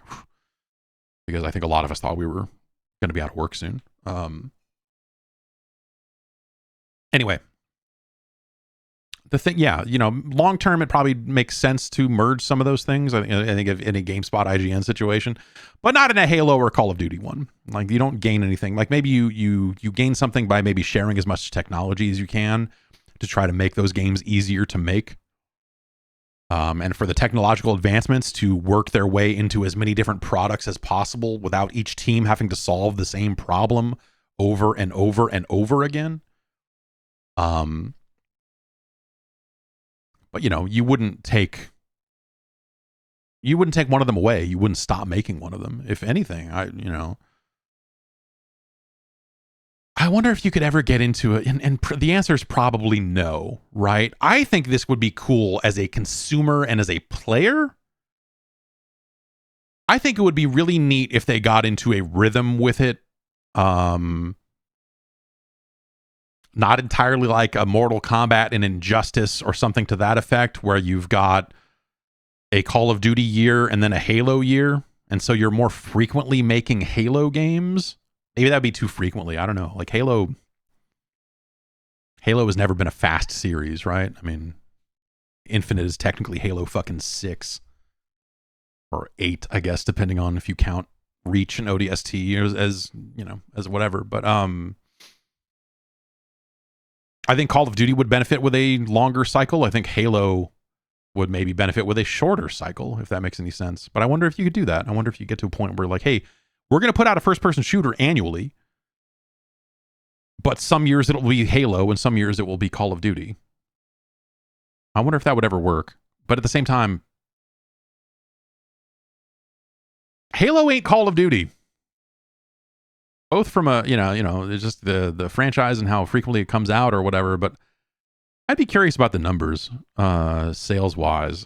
At one point, I would have put them on equal footing in terms of importance to the world of video gaming, but I don't know. Halo feels like it's kind of lost several steps. And that has nothing very little to do with the quality of Infinite or their updates or whatever, like the current Halo situation, which I know they've got a new season out today, right? Or soon, with infection mode and some other stuff that they're touting for that. Yeah, no, you're probably right. Zadachi says, Call of Duty weirdos would convince themselves that Halo was stopping them from getting a new Call of Duty. Yeah, that's probably right. But I guess I would say you would support each game for 2 years. So you would put out the new Halo, but you would also be doing another year of Call of Duty DLC, which then maybe that's just competing for users. Yeah, I don't know. Maybe that's just a fucking bad idea across the board. I don't know. I wonder what they would do. Whatever. I guess they wouldn't do anything. It's like they're not that similar. They compete with each other in a general sense, but it's not like, I don't know. The people that want Halo want it for very specific reasons, that Call of Duty is not ever going to satisfy. Even at its most infinite warfare-like, it will never, even at its most advanced warfare-esque, it is never going to satisfy the Halo crowd. And vice versa. Well, that's not true. Actually, I think as a Call of Duty fan, I think Halo has come around in ways that has made it more palatable to me than older Halo multiplayer was. Like, I like where they're at with it, where what if you could run? They dared to ask the bold question around Halo 4 or so with the armor add-on or whatever. Like, what if you could just move faster? Wouldn't that be cool? What if it just moved faster? And not like this slow ass dude in giant armor. What if it actually moved like a modern shooter? Wouldn't that be cool? Yes. Halo's cool. Now.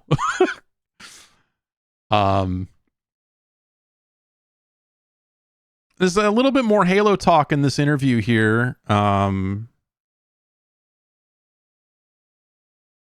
And this sentence is this sentence is maybe not that big. This sentence sounds like a bigger deal than it probably is, right? Because 343 has undergone a lot of changes, a lot of personnel changes, leadership changes, what have you. Some layoffs as well. Like, there's just been some changeover there. And there's a quote here from Matt Booty in this Axios piece that says, "I feel confident in the leadership team, But the team that got us here is probably not the same team that's going to take us forward.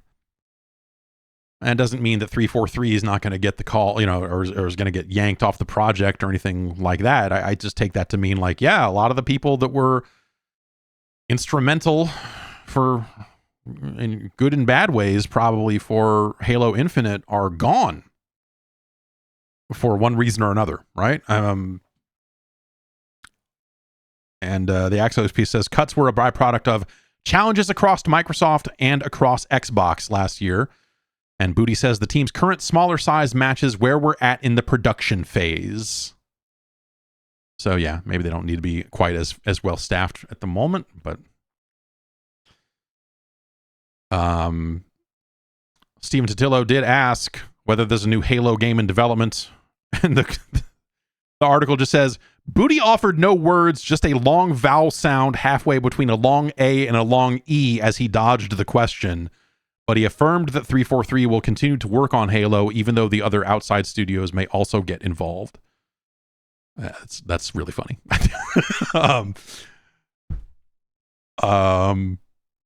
There's obviously there've been the rumors about them working on something new. Yeah, yes, Halo Infinite was originally envisioned and pitched to us, the players, as the next decade of Halo. I think that if we look at where Infinite is at and where Infinite launched and the general vibe around Infinite, it's clear that that's not going to be the case. They're not going to go another X, 7 years, whatever it is, without issuing a new Halo game. Whether they end up changing engines, maybe this is one of those situations where they will move to Unreal Engine. That was the talk, right? That they were going to give up on the Halo engine because that tech is extremely fucking dated and that there's a lot of tech debt somewhere in there lingering. That it's a lot of it's a lot of leftover stuff from like Reach or something. I forget what it was, but it was like I remember hearing from someone that was at 343 kind of just like complaining about the tech that they were basically saddled with. And this was before Infinite was out. It was like this situation of just like, man, like this game's getting there, but Jesus Christ, it has just been fucked. Like getting this thing where it needs to be because of all of these old decisions that we're being saddled with, whatever it is. That's every project past a certain point, but it sounds like that one was maybe especially egregious, that maybe some wrong calls were made early on, or calls that you wouldn't know were wrong calls until you were that far into it going, shit. But I don't know. I like Halo Infinite's campaign quite a bit. I think I would love to see them go further in that direction and make something that was closer to a true open world. The kind of open zone thing, the Sonic Frontiers of Halo games that they ended up making, is a really interesting step in a new direction, and I would like to see them follow up on that. I would like to see them keep going in that direction. I want to be able to walk all the way around the ring. That's dumb, but I want gameplay I want good gameplay. Like at the end of the day, like the bullet point of like you could walk all the way around the ring would be really interesting, but only if the game is good. If they make a bad open world game and they really have to lean on like, hey, look up, you see that up there? You can go there. That's not enough.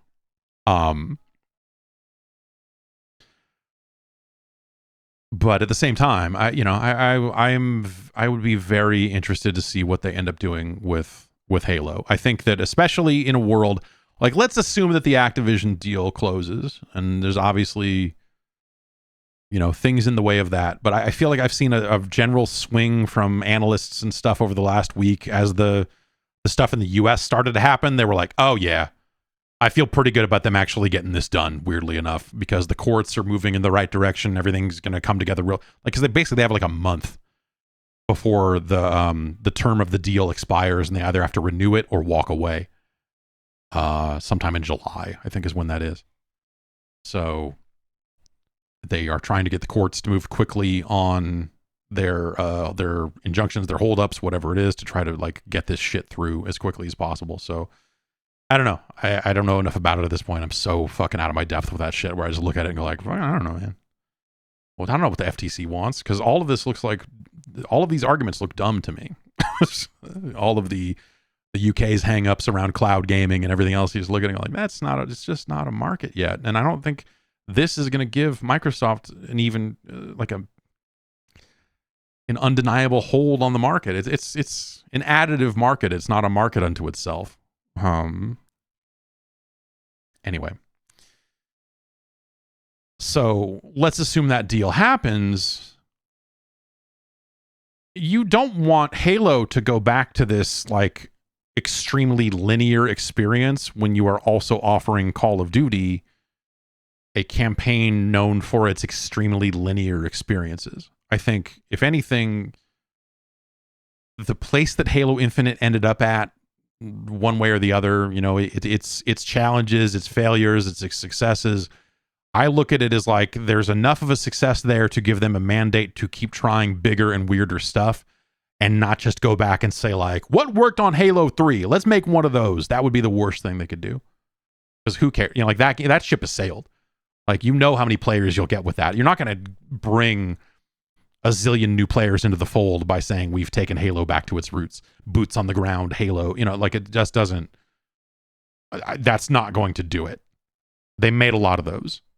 I don't think that that's a success story for them. I think they if anything, they need to keep finding ways to get weirder with it, and figure out where they go from here. And narratively, whatever. I think narratively, they largely have kind of a fucking. I don't know, man. Does Halo Infinite really leave things in a place where you have to follow up on it? Because I thought that Halo 5, and I remember having a conversation with someone at 343, a couple of different someones at 343, in fact, because Halo 5 ends in such a way where you're like, oh man, this Cortana thing, all of Halo 6 is going to be this big thing about Cortana, and they're going to do this, and this is going to be this huge focus for the game.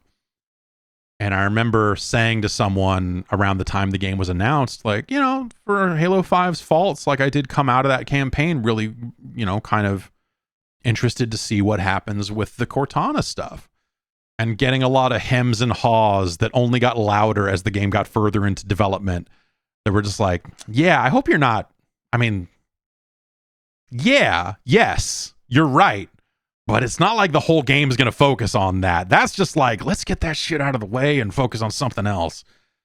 And if you look at Halo Infinite, that's basically what it is. Like, you know, they do, for as much as the Cortana stuff does kind of hang around on different parts of that game, it's really not quite the main focus of what you're doing. It's really just kind of set dressing in a way. And so I don't know, like you look at where Infinite leaves things narratively, like you could pick up from there. I just don't think I don't think that's a must.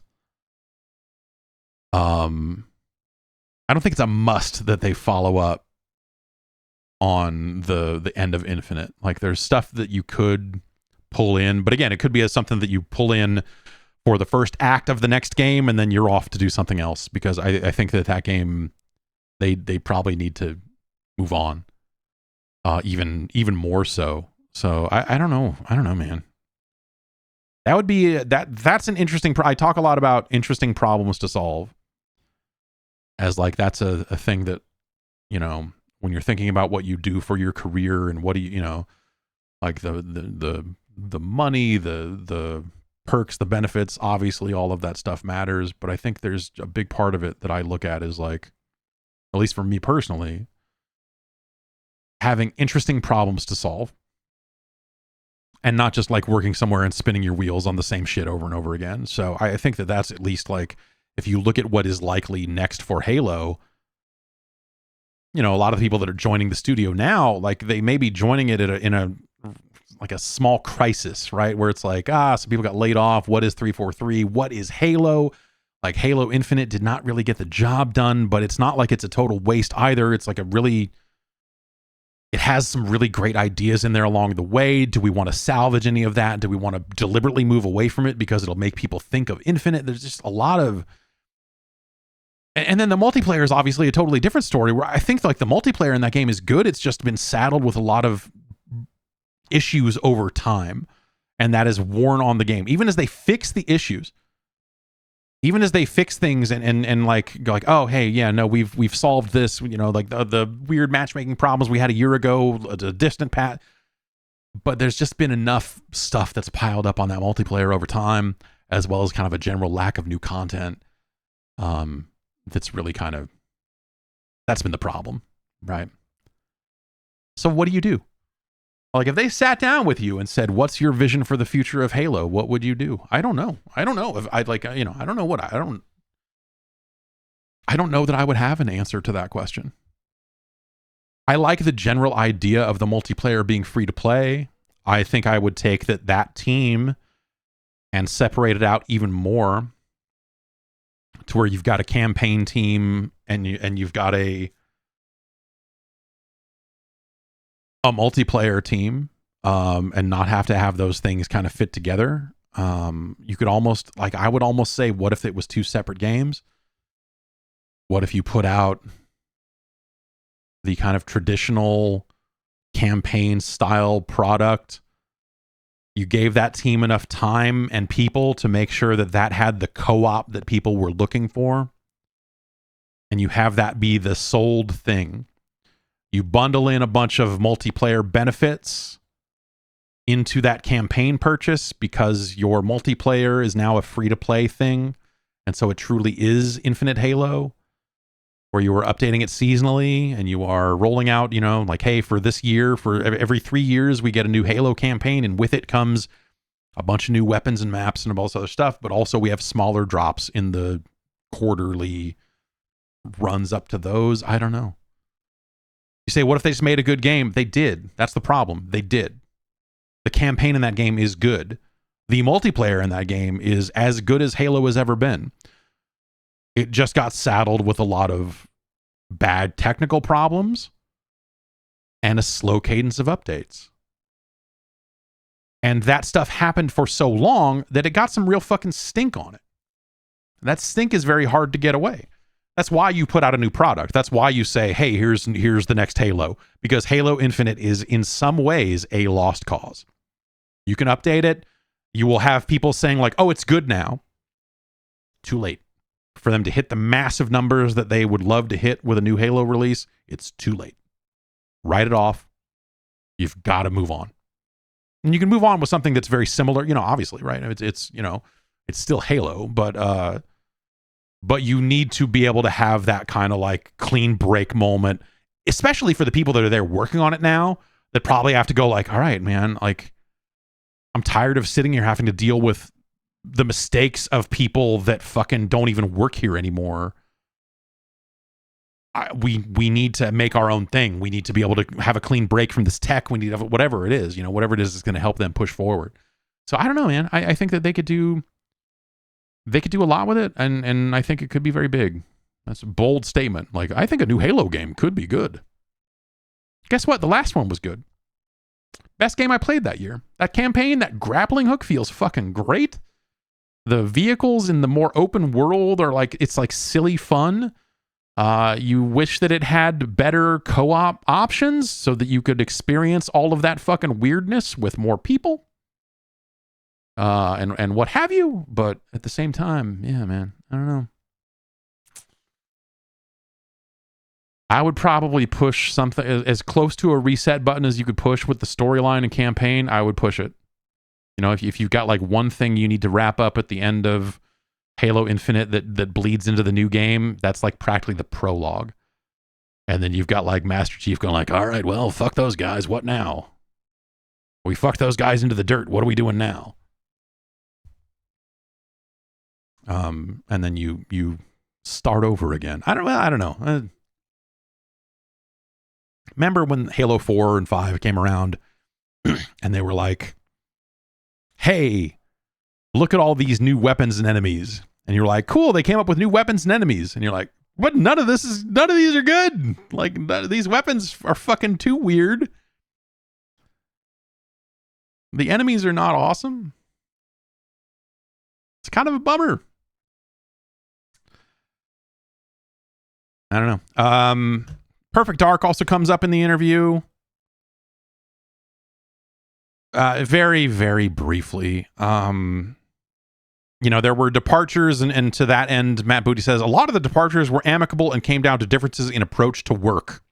So, sometimes you get in a place and you're like, this place is not for me. And you got to move on. Doesn't always say something negative about the game itself. But regarding the game, according to this Axios interview, Matt Booty says of Perfect Dark, I've played builds, I've looked at it, I'm very excited for people to see what we're doing. So, I don't know, it's in some kind of hands-on playable state. If Matt Booty has touched it. And that's interesting. I don't know.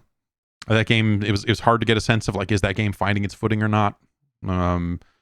Especially when a lot of the news around Fable was like, boy, Fable's in a weird spot, huh? Like Perfect Dark, I think, got wrapped up in a little bit of that. It's like, you think Fable's rough? Look at Perfect Dark, all those people left. And, it's like, a lot of this stuff looks like a fire from the outside, and maybe it is, but I don't really know. And yeah, Crystal Dynamics is on that product in some form. It is, this interview listed as co-developed by the Initiative and Crystal D. So I don't really know who's leading what, how they're distributing the work, or what have you. But yeah, I don't know. I thought that was interesting. Just a kind of, when you look at where Microsoft is at, right? I mean, when you look at the kind of coming out of the showcase, the games that they chose to focus on, and kind of where they're at in a larger way, I think is interesting.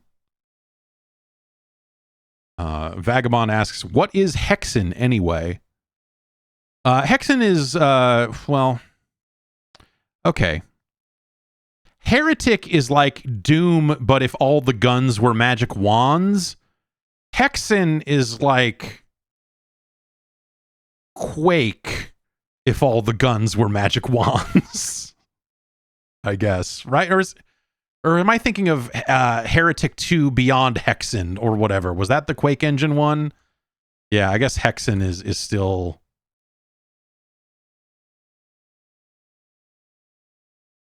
Hexen is still on that Doom engine. So yeah, it's a mid-90s shooter that is id taking what it did with Doom and applying it to magic and fucking spells and wands and stuff instead of chain guns and chainsaws. I remember liking it. I remember really liking Heretic. And Hexen, I think by the time Hexen came out, I was maybe a little over the idea. And then they did... Gosh, the lineage here, is it Heretic 2? Is it Hexen 2 Beyond... okay, it's Hexen, Beyond Heretic. And that's the sequel to Heretic. But then, after that, they made Hexen 2 in 98. And that is a Quake engine game. Yeah, okay. Hexen, Death Kings of the Dark Citadel. Anyway, I don't know.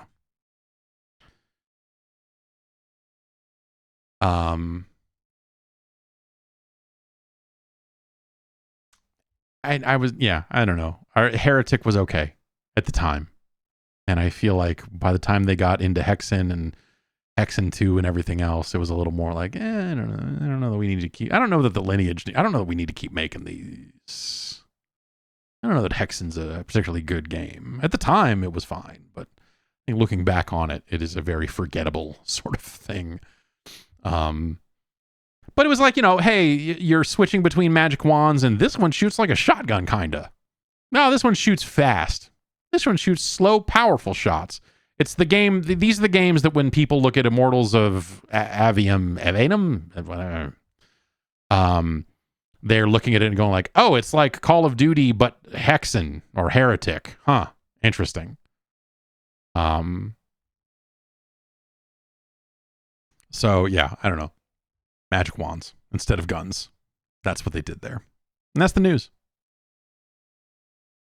not a whole lot happening. It's kind of, there's other stuff like, hey, there's a new mode coming to Hearthstone, and I'm looking at an animated GIF of something called P Racing for the play date, and it sure does look cool.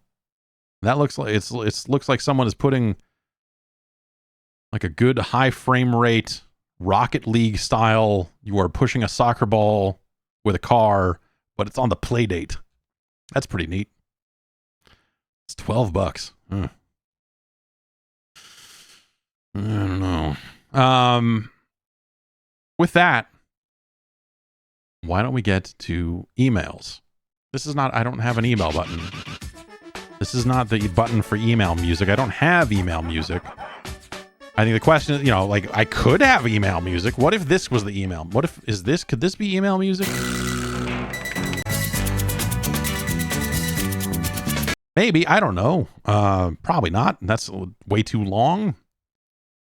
Maybe I'll dig into the files and see if I can find a good short little stingery kind of music thing for emails. Either way, podcast@guard.bike is the email address. Send in your emails. I will see them. I will even read some of them. As I did this one from Garrick, who writes in and says, my 2 kids use analog sticks to play 2D platformers like Cuphead and Pizza Tower. Have I failed as a parent? Should Child Protective Services take my children away from me? Yes, but I'm not for that reason. I mean, it's different, No, that is a normal thing, I think, for kids to do at a young age. They'll learn the difference later, right? Once they start caring about precision, once they start realizing, like, these analog sticks feel a little weird. They don't feel right to me. What can I? Then it's like, for you, there's a D-pad here that will solve your problem almost immediately. They've got to understand. Austin writes in, looking for Crystal Castles hacks. I like that this has become the go-to podcast for Crystal Castles, the video game. Do you know any good hacks for Crystal Castles, and do you know of good ways to emulate trackball motion? And by extension of Pac-Man mazes, has your daughter ever played Crystal Castles hacked mazes? I have never seen any, like, ROM hacks for Crystal Castles that add levels or anything like that. I've not seen anything like that. Emulating Crystal Castles is funky because it is a trackball game, and it is you have to really fucking haul ass on that ball to make Bentley Bear move. I think my advice is to buy a trackball. You can get them. Some people use them like mice or whatever, but you can get like more kind of industrial grade arcade parts trackballs that will wire right up to a PC, much like I did with my spinner controller. I do know some Crystal Castles cheats. Some warps, some hot level skips. If you just roll around to the very back of the maze and jump while you're back there, you'll skip a bunch of levels. And then you can do that too. You have to look up the other 2. There's 2 more warps you can do after that require you to be like, oh, okay, you need to beat a level and then go in this cave and then jump and then it'll warp you here or whatever. But like that very first level, you just roll all the way to the back and hit the jump button and you will skip a ton of levels. Playing Crystal Castles with an analog stick is weird. It's just never, ever felt right. Playing with a mouse is close, but never right. So, yeah. I don't know. Hacked mazes for you might also, you could try some of the home ports of Crystal Castles, because those were in some ways like redesigned for regular controllers, and yeah, it doesn't feel right, but at least those ports of the game were designed with those sorts of controls in mind. So it's a slightly different scenario.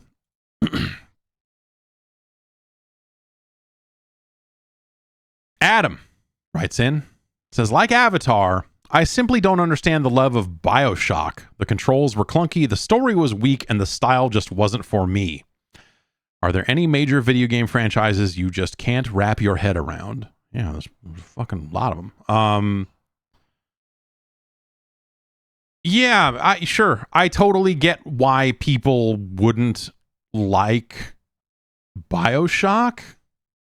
I'll say, BioShock 1, and a lot of these, I think, this is the sort of situation where a lot of games will do this, where it's that whole thing of like, you've got a role-playing game and you start unarmed, and if you decide to put all of your points to spec into unarmed combat, you eat shit for a lot of the game, but by the end of it, you are so unbelievably powerful that you feel like you're breaking the game.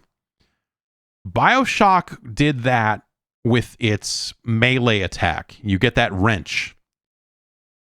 And I think BioShock has a ton of interesting plasmids that you can equip to set up weird traps and different things. And, there's a lot of different ways to play that game. But if you just spec into the wrench, you become unfucking stoppable. I like it when games do a really good job of justifying why every power exists and makes each different play style feel like it's the right play style. This is something I think that Bastion does really well. I think Hades does this really well as well. Supergiant, it feels like it's almost like a focus for them, and when they have different weapons in a game and so on. But BioShock, I feel like that I tried to play it a number of different ways. Even when I'm reviewing the game, it was this feeling of like, these abilities are like cool to see and they're like neat, and I wish that they were cooler to engage with, but also the wrench becomes so fucking overpowered that it almost feels dumb to waste time on the other shit. Like, it's stuff that like it's fun to engage with, and so that's the only reason to go do it. But like, from I want to be powerful and I want to get through and kill all these fuckers, like the starting abilities of like wrench and like electricity, I think that's the first one you get. Like if you just spec into those things, you become fucking unstoppable. And it doesn't take long either.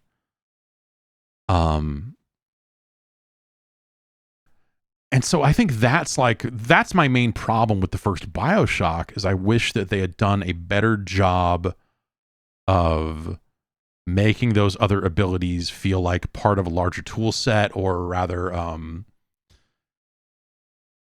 feel like they were as fucking good as those defaults were. Because it felt like anytime you strayed from those defaults, you were almost getting penalized. You're like, well, I guess this is like a more engaging way to do the combat, but like, this feels dumb in comparison. And so that ended up being my main problem with BioShock. I thought the story, it's like, I think there's story stuff in that game that, is probably not great, but I think that the way that they handle the writing and the twist in that game, it's rote now, right? I mean, at this point, all these years later, you're like, BioShock, would you kindly, blah, blah, blah. But at the time, when you didn't necessarily see a ton of that in video games, I think that's a really cool moment, but then you have to kind of keep going after that moment for a really long time. And, it just becomes inherently less surprising or interesting. And it's kind of the interesting thing about BioShock Infinite, is seeing them sit down and go, fuck, man, now what? I'm like, well, this is us returning to this thing. We did not like it that 2K went and made one of these without us, but God damn it. We're going to put 1 billion fucking lighthouses in it. Fuck you. We're going to make the whole thing meaningless, so that when you go to make a sequel to it, it will be inherently meaningless because there are infinite lighthouses. Get fucked. I appreciate that on their part. It's not to say that BioShock 2 was a bad game per se. It's just, it kind of comes from a very different place than that first game did, and from where Infinite did. Some people like that better. I think that's valid. I don't know. I think the combat, like by the time you get the end boss in BioShock 2, I'm trying to think, like, what do I even remember about BioShock 2? And it's like the big dumb boss fight thing, and just like some real silly, stupid shit. I don't know. So I guess like I get why someone would not care about BioShock, the first BioShock, like that it's, but at the time, there was not a lot like it. I mean, like it was, and especially like, it was kind of meant to be this follow on from System Shock, from the other Shock games. And so that was a weird thing as well. But yeah, other major video game franchises that I can't wrap my head around. I don't know, man. I don't like, I'm not, I don't really, I don't give a fuck about Fire Emblem. I probably never will. I think Kingdom Hearts is for sickos.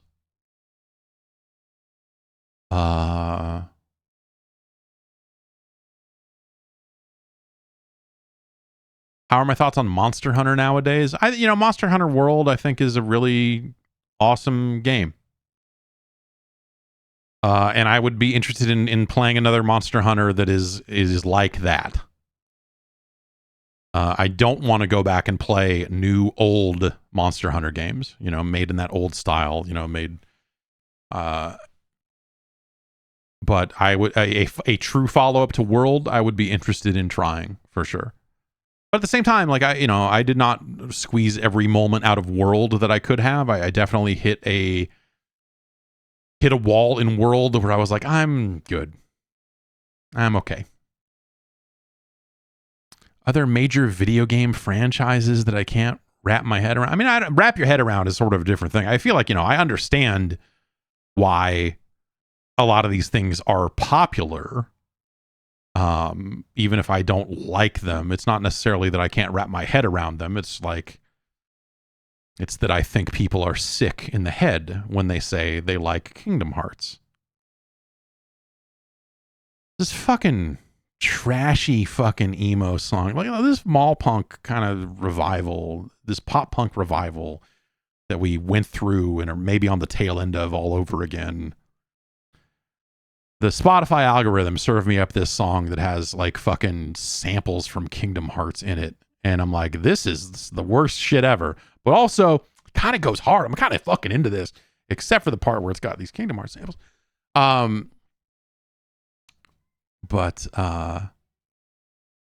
Yeah, man, I don't know. Like, I think Kingdom Hearts is, but even Kingdom Hearts, I think it's easy to understand that like there are a lot of people that like a lot of that Disney shit. And that gets them pretty far when you think about how fucking terrible those games play. I tried playing the first Kingdom Hearts. I tried playing Kingdom Hearts 2. Like, it's just fucking awful. Like, they play like fucking shit. They move fucking bad. Like, you have to suffer through that shit to get to your creepy Disney fucking fan fiction as seen through the lens of Square, of all fucking people. Like, it's, yeah, I don't know. And then they went and blew it out. Like, I think the only thing I really appreciate about fucking Kingdom Hearts is that they have decided to make 20 of them that are only on phones, and all the real story happens there. Just like the way that people have to jump through all these hoops to justify, like, well, no, I mean, that's not quite true. I mean, yeah, no, things happen, but you can really if you just watch this 6-hour lore video, you'll be caught up and all ready for the next one. I love that. I love watching people try to fucking squirm their way through trying to fucking justify their Kingdom Hearts sickness to other people. It's hilarious. Major video game franchises I can't wrap my head around. You know, it's not really a franchise per se, but I don't really like Rainbow Six Siege.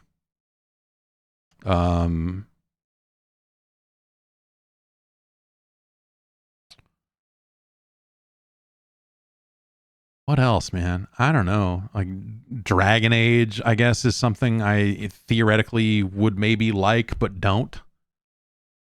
But at the same time, I'm really interested to see what the new one ends up being because it's so hard to pin down what the fuck BioWare even is these days.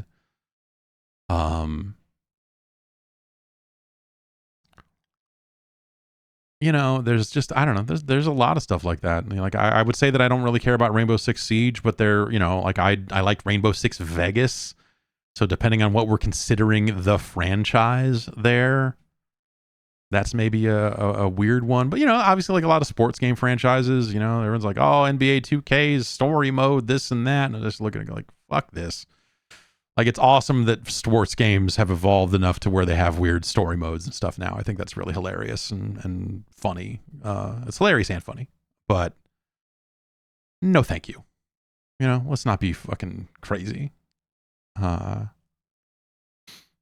think as sports games have gone down the rabbit hole of becoming live games and having all these microtransactions and currencies and everything, like the way NBA does and the way that all the Ultimate Team stuff on the EA side of things, I think the way all that stuff's gone is really unfortunate. I think that sports games used to at least feel like this bastion of like, hey, we're kind of separate from the rest of the video game business. We're over here making these super popular fucking things, but they're kind of unto themselves, and now they've just become. Yeah, I mean, yeah, the only thing you ever really see about NBA 2K is people fucking complaining about it, but also playing hundreds of hours of it because there's literally no other option. You know, EA abandoned ship on basketball for good reasons, I guess, but like it's left 2K running unopposed. The same way Madden is, you know, like people complain about Madden and its lack of progress year in, year out. But you know, there's no other football game. So what are you going to do? If you want to play a football game, and a lot of people do, there you go. You got to buy Madden, I guess. You can't just, you know, there's no NFL 2K to balance it out anymore. And just like there's no NBA Live or NBA Elite for that matter. Yeah, I don't know. I miss the days when everything is so fucking down. It's every like major genre, every major mainstream genre has crawled so far up its own ass these days to further cater to the sickest edges of their audiences, right? Where, you know, Madden has become, you know, back in the 16-bit days, anyone could pick up a controller and enjoy a game of Madden. You're just like, I don't know, man, sure. But also other more arcadey style versions of those sports existed. You know, there was a world in which NBA Jam could exist. There was a world in which you could have a variety of, you know, there was a world when multiple arcade style driving games could exist. But now it's like everyone just wants more and more realness. They want more and more depth. And so the games continue to cater to those players. And so the main entrance of those franchises, like NBA 2K, like Madden, like EA Sports FC, will almost certainly be like this. There's a way FIFA was.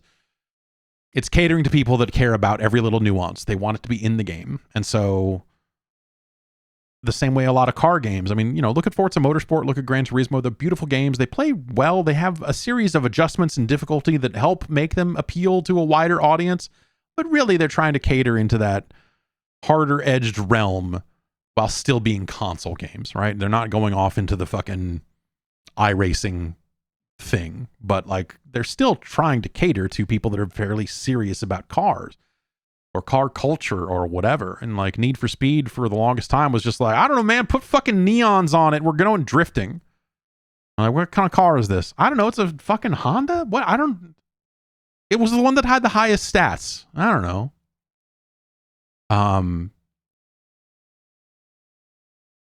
And so, you know, it was just even Need for Speed fell off of that track for a while with like what Pro Street and Shift when they were trying to make more serious Need for Speed games. You know, they pulled back from that, but now they barely make any of them. And when they do come out, they're pretty underwhelming, you know? It's kind of why I was excited to play the Crew Motorfest the other week. When I was playing some of that, I was like, yeah, man, it's good to have another one of these. Even if you play it and you're like, this is some knockoff Forza Horizon that you made right here. That's fine. There's only one of those every few years, you know?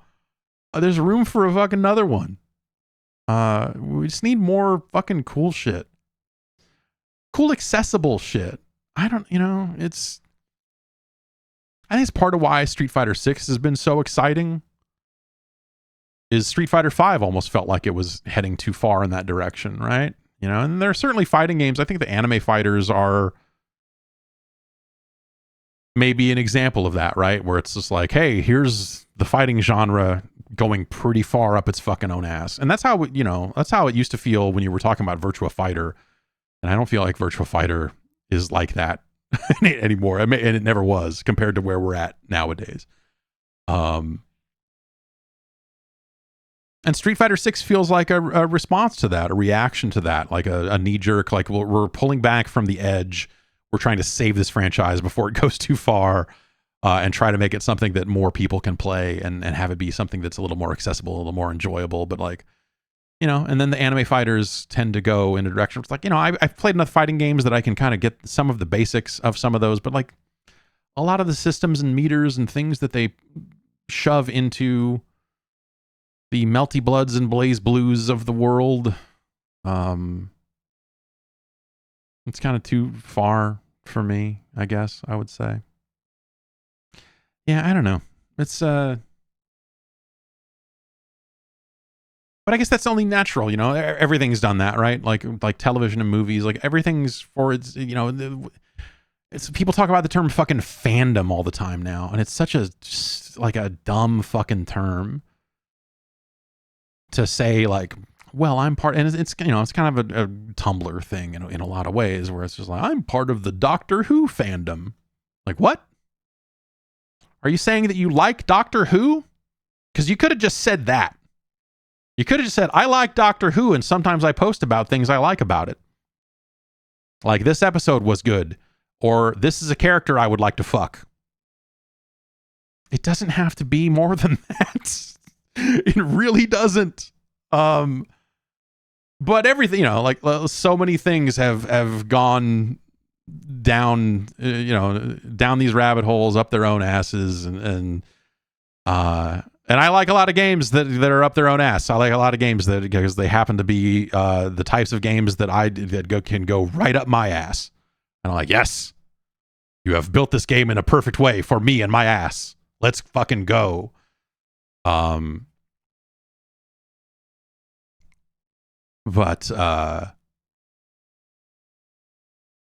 yeah, I don't know. It all just, this is society, right? Like, and there's no shared experience. There's no one television show that everyone is watching. And so when you say, are there any major video game franchises that you can't wrap your head around, Adam? Yes, but I think everyone is in that exact same boat. There's always going to be something that is weirdly popular with some other pocket of people, and you are going to look at it and go like, man, fuck this. I will never want to watch Succession. There are television shows that I will certainly want to watch, and will I watch them? That's a different question. I understand it's amazing. I understand it's great. It's great television. But it's not. I don't. You're missing out. You're missing out. Yeah, that's what someone always. Oh, you're missing out. It's like, no, I'm not. That's fine. I'm engaging with fucking 40 other things that I like instead. And it's fine. Like, will I get to that someday? Probably not. I don't. It's fine. I don't really care.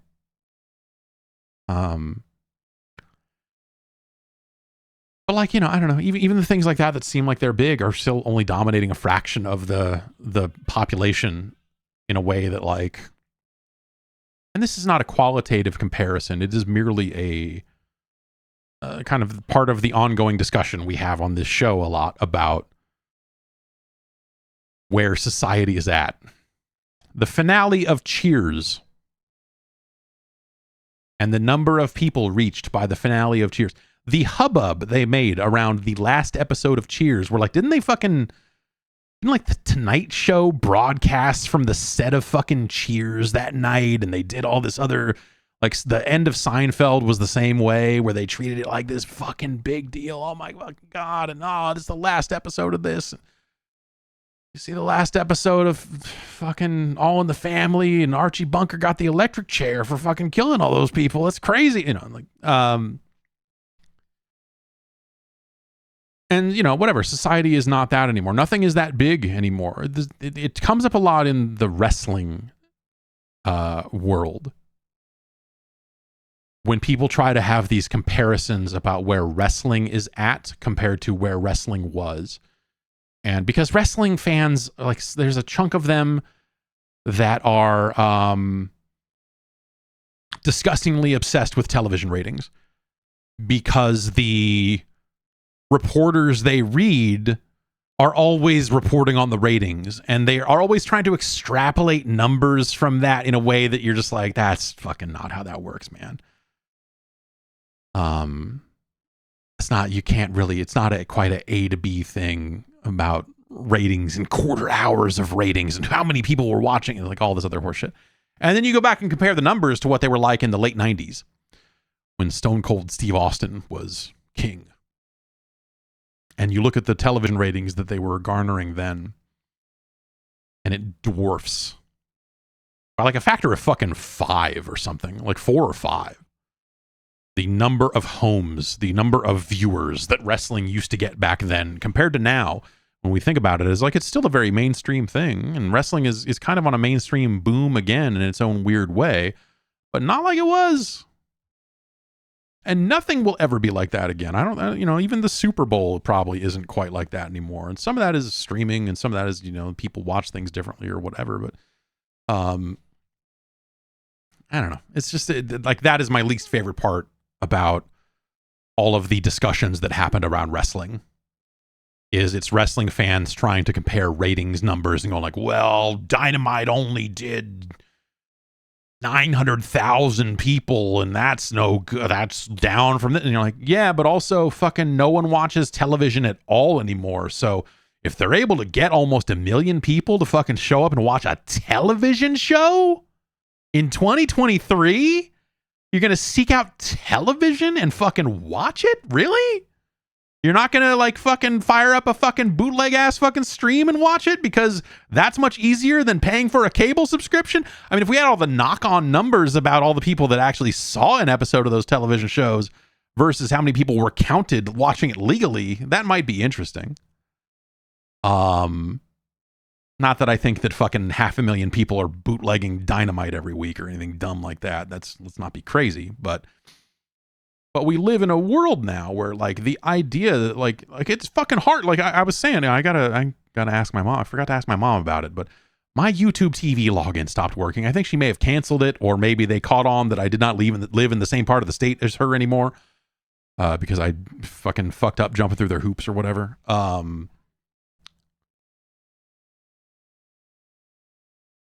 And so I was looking at like, well, what's it going to cost me? What's it going to run me if I just wanted to watch fucking wrestling? And by that, I mean AEW. And also if I wanted to get USA and I guess a Fox station, I guess that's where SmackDown technically airs. And watch the AEW programming on Turner Networks. How much do I have to pay? And the answer ends up being like fucking $70 a month or some stupid fucking number. And that's ridiculous. Especially if you can hop on a VPN and sign up for AEW Plus on Fight TV and pay them like $5 or $6 a month or something like that. You just have to pretend to be in Norway every so often. I wonder what they like better. That's the sort of thing, like, you wonder what metrics does AEW care about in terms of engagement. I'm sure that the social media stuff matters. I'm sure that, because like if you're Warner Brothers and you're running that stuff on television and it's like doing better than just about anything else you're putting on TV, even if it's like down week to week or whatever, it's like, hey, it's, maybe it's moving in the wrong direction. And I think AEW needs to do a better job of making more engaging television shows, for sure. As much as I do enjoy it, it could be better. I think there's just a lot of fucking, like, would they care more about someone that was giving Fight $6 a month? Because that's like direct money going in their pocket. Obviously, they have to share it with fucking Fight, but do they make more money off a viewer that is jumping through the fucking VPN hole? Or do they make more money on a viewer that is showing up on the Nielsen ratings or whatever, whoever runs the fucking ratings nowadays? I wonder. They can't make that much money off an individual person just happens to be watching TNT for 2 hours or something, right? I'm sure the direct money going to Fight is probably still more. I don't know.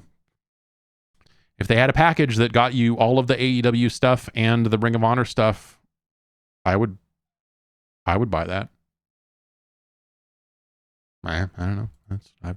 I would pay direct money for that. I don't know. But it's all a disaster, and it's all a disaster again. It used to not be that way. I'm now getting emails once a week or so, once every couple of weeks, that say, hey, HBO Max is now called Max, and your login still works on the new service. You can install it. You could watch it. You just need to click here to migrate your account. You just need to click over here and then move your thing over, and then you could be watching all of the great content on Max. And they did it themselves. My old I uninstalled, like, there's a thing, like, when you launch the HBO Max app on your phone, it just says you need to download the Max app now. When you get there, your old login will work there, and then you can go back and delete this app. I just fucking started. I just deleted the HBO Max app and said, like, I fucking haven't used it. I get this service for free with my fucking phone service. I haven't fucking used it. The last time I used it was when the fucking Matrix movie came out, and I haven't touched it since. Get fucked.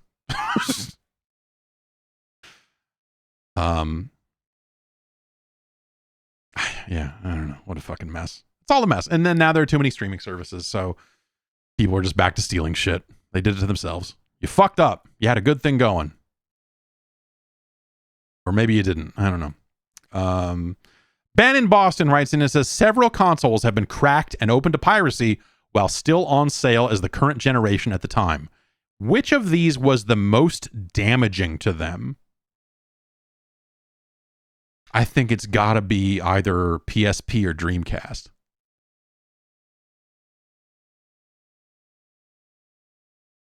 Probably Dreamcast, because Dreamcast required zero modification of the hardware. No soft mod, no custom firmware, no nothing. It was just download a thing off the internet, burn it to a disk, put disk in thing, and then it goes. PSP was still weird with installing custom firmware, and then Pandora batteries. My Pandora battery grew and I had to throw it away because it was about to blow up. So I guess I need to buy a new battery and then Pandora it. Or I guess maybe I don't need to Pandora it if I think I have a PSP that is still good.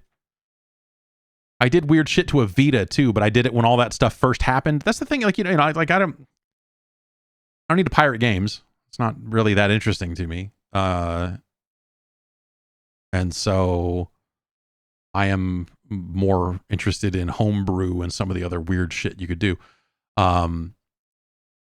And I know the Vita stuff has changed dramatically. And so you get in that situation where like I did it a long time ago and what do I do now? I don't know do I need to convert it over to the new shit to get it to work again? Because now all the homebrew is probably built for something else. And also, is any of the homebrew any good? Who cares? Probably not. Whatever.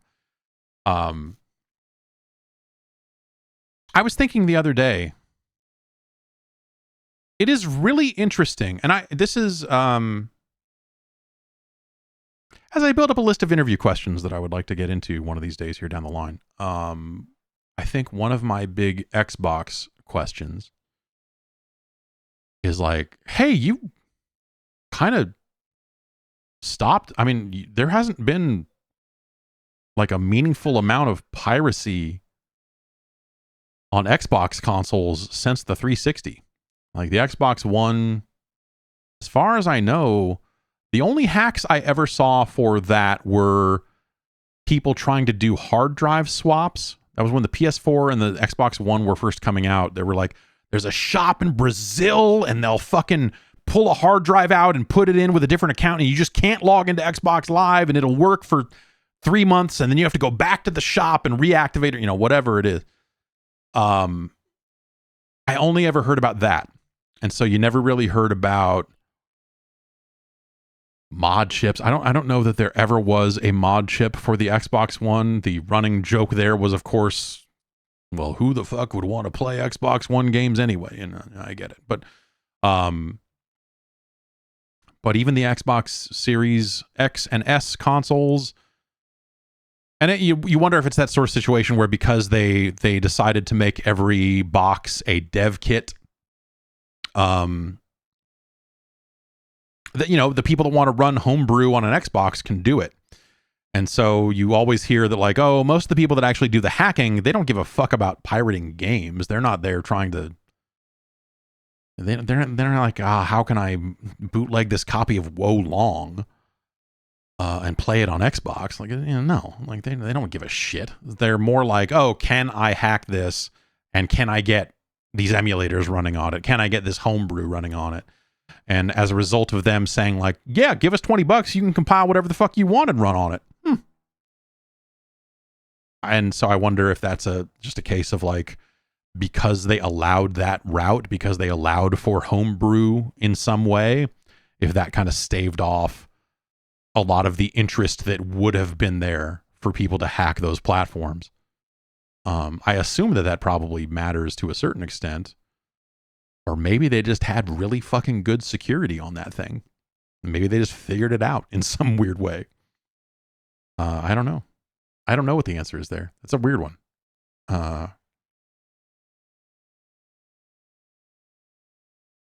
But a lot of you say you've seen some Microsoft Store emulator cracks in the past, but no, that's like, for the longest time, there were this cat and mouse game of people publishing an Xbox version of RetroArch to the retail store under a fake name, and then it would get shut down because Microsoft doesn't allow emulators on that store, and so for the longest time, they were sort of looking the other way, and then they just said like, fuck this, and they came up with a better way to block it, and so they did.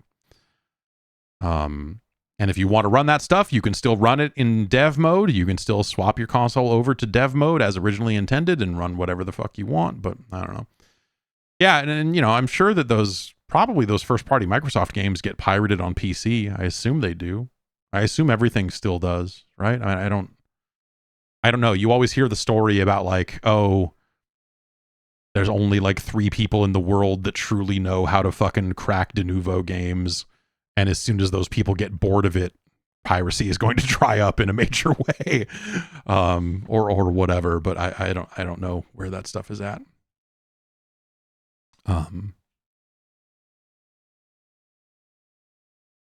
Chuck writes in and says, I heard from a trusted source that Starfield is one of the most important RPGs of all time. I am a simp for Bethesda's games, and even I think that is a stretch. I will buy this day one. That said, what are the most important RPGs of all time? My list would be KOTOR is okay, and Chuck provides 5 games here. KOTOR is where the BioWare formula comes from that Mass Effect is built on. 2, Baldur's Gate led to all the Dragon Age games. 3, Oblivion really locked down the formula for the mass market Bethesda game. 4, Diablo invented the action RPG. And 5, Final Fantasy 7. They definitely have been chasing that dragon ever since. I think those are all good choices for very important RPGs. I think that those are like better historical choices than, well, we won't know about Starfield until it comes out, right? I think, but I think you found a good list of games that are really keystone releases in the genre. I think you could go even further back, obviously, and there are Ultima games you would put on that list. Perhaps Ultima 4. I think there are Dragon Quest games that you would go back and look at and say, yeah, Final Fantasy 7 maybe set us off on this weird, like, cutscene heavy version of this genre, but all they really did was make a cutscene heavy version of this genre that existed for decades before that.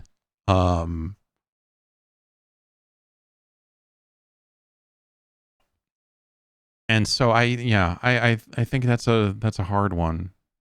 OG Sunny says Pokemon. Yeah, I mean, yeah, sure. Like the collection aspect of Pokemon spawned a whole slew of games. You know, you've got the Dokapon games, all of the other games that kind of followed in the footsteps of Pokemon for the like collection RPG, I suppose. Yeah, Bard's Tale, the gold box D&D games, Pool of Radiance is the one I always go back to as like a very big deal. I think Rogue,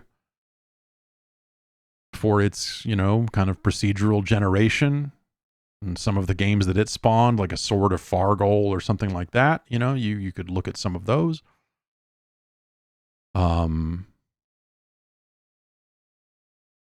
But yeah, you've got, I mean, yeah, Baldur's Gate, and you know, I'm trying to think like what are the other like big computer side RPGs that you would think about, and you know, you'd probably put a wizardry game in there. Yeah, you could probably put a Mud or a Mush in there somewhere. Muds, man, that's where furries used to, like, there were furry mucks back in the day that probably still exist. But like the first time I remember hearing about furries congregating online, it was in the context of a Mud. Or a Muck, or a Mush, or a Moo.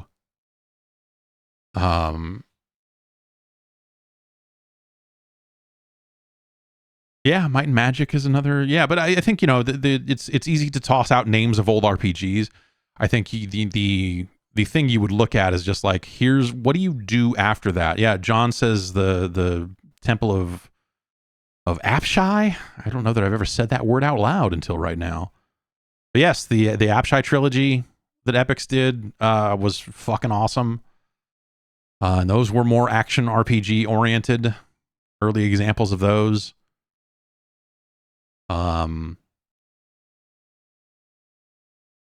But yeah, I think right now when we look at procedural games and like important games of the past, I think Rogue is actually probably a good game for that list in some ways.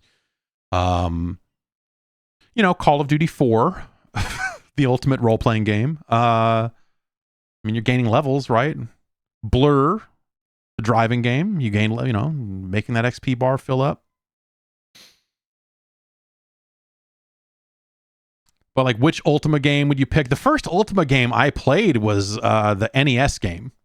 Those FCI ports of fucking Ultima that came to Nintendo.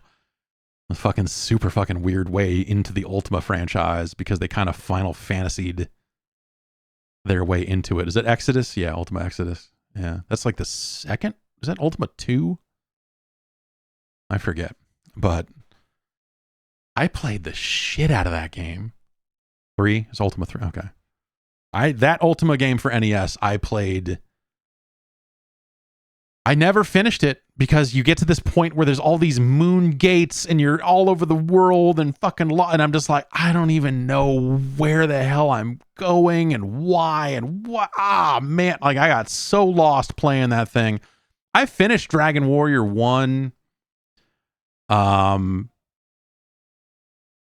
I finished Final Fantasy, I guess 4, if we're being technical. I finished Phantasy Star 2. You know, like I liked those games quite a lot then when I had the time for them. Final Fantasy 7 actually was probably the first example of like that genre being a thing that I was done with, because I remember trying to play it and just like all these fucking cutscenes, and it's just anime up its own ass. And I was like, man, fuck this. I don't care about these characters. They're dumb fucking swords. I thought that the spiky haired look of the, you know, when you're running around the field, like the low poly versions of the characters, it just didn't do it for me. And just, I don't know, man. Final Fantasy 7 was where I punched out, I guess, of the genre. Sword of Vermilion was a good action style RPG. People hate that fucking game. It had the first person dungeons, and I think a lot of those console based first person dungeon games people fucking really shit on. But you know, as someone who owned a copy of Sword of Vermilion and was just like, well, I don't know, I'm playing this because I got it. I finished it. I had a really good time with it. I don't hate it. Like people talk a lot of shit about that game, but I always had a pretty good time with it. Yeah, Dragon Warrior, Dragon Quest 1, if you want to be technical about it. Legacy of the Ancients, geez, yeah, that's yeah. But I played Pool of Radiance on the Commodore 64, and I talked about it. You know, that was like my dad would sit behind me and like watch me fucking club kobolds over and over again. And I tried playing D&D like pen and paper for the first time around then. I was like a freshman in high school. So I guess it was a little bit after Pool of Radiance when I think about it. But I remember I finally got talked into playing D&D, and we had our party and we met over at somebody's house. And the girl that was in our group showed up with a full loaf of bread. And she just ate pretty much an entire loaf of bread over the course of the session. And I was like,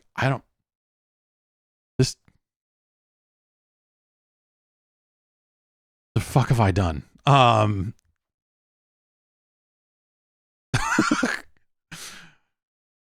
Just such a fucking weird, just a standout that ever, like to this day. I'm just like, yeah, I don't know. Shut up. Fucking weird. And that I think was maybe the first and last time I played D&D. I was like, yeah, I'm good. I don't really want to do this. I don't know. No, Wizardry did weirdly well in Japan, and had a life of its own in Japan. I would go. I tried. I think I just found it the other day. I still have it. I have my Car Wars box. You know, the old Steve Jackson Car Wars. And I remember I was really into the video game Auto Duel, which was a Car Wars video game. And me and my friend, the same friend who would talk me into playing D&D, played Car Wars a few times. And I really liked building the cars and filling out the sheet. And we both, you know, being teens, were like, you can put a armored beer refrigerator in your car. Like, yeah, it takes up one space, but like, it's an armored beer refrigerator. That's fucking cool. And like, yeah, well, we always made sure to leave room for that in the car somewhere. And I think we tried playing it like twice, and actually playing Car Wars I found to be a fucking drag. Nothing about it was entertaining, but building the cars and envisioning the different weapons and the damage that the weapons would do and all of that, like filling out the character sheet, great time. Using the characters, no fucking thanks. Yeah, so what are the most important RPGs of all time? I think the list he's got here is like, those are viable. KOTOR, I guess. I don't know. Maybe a little too new.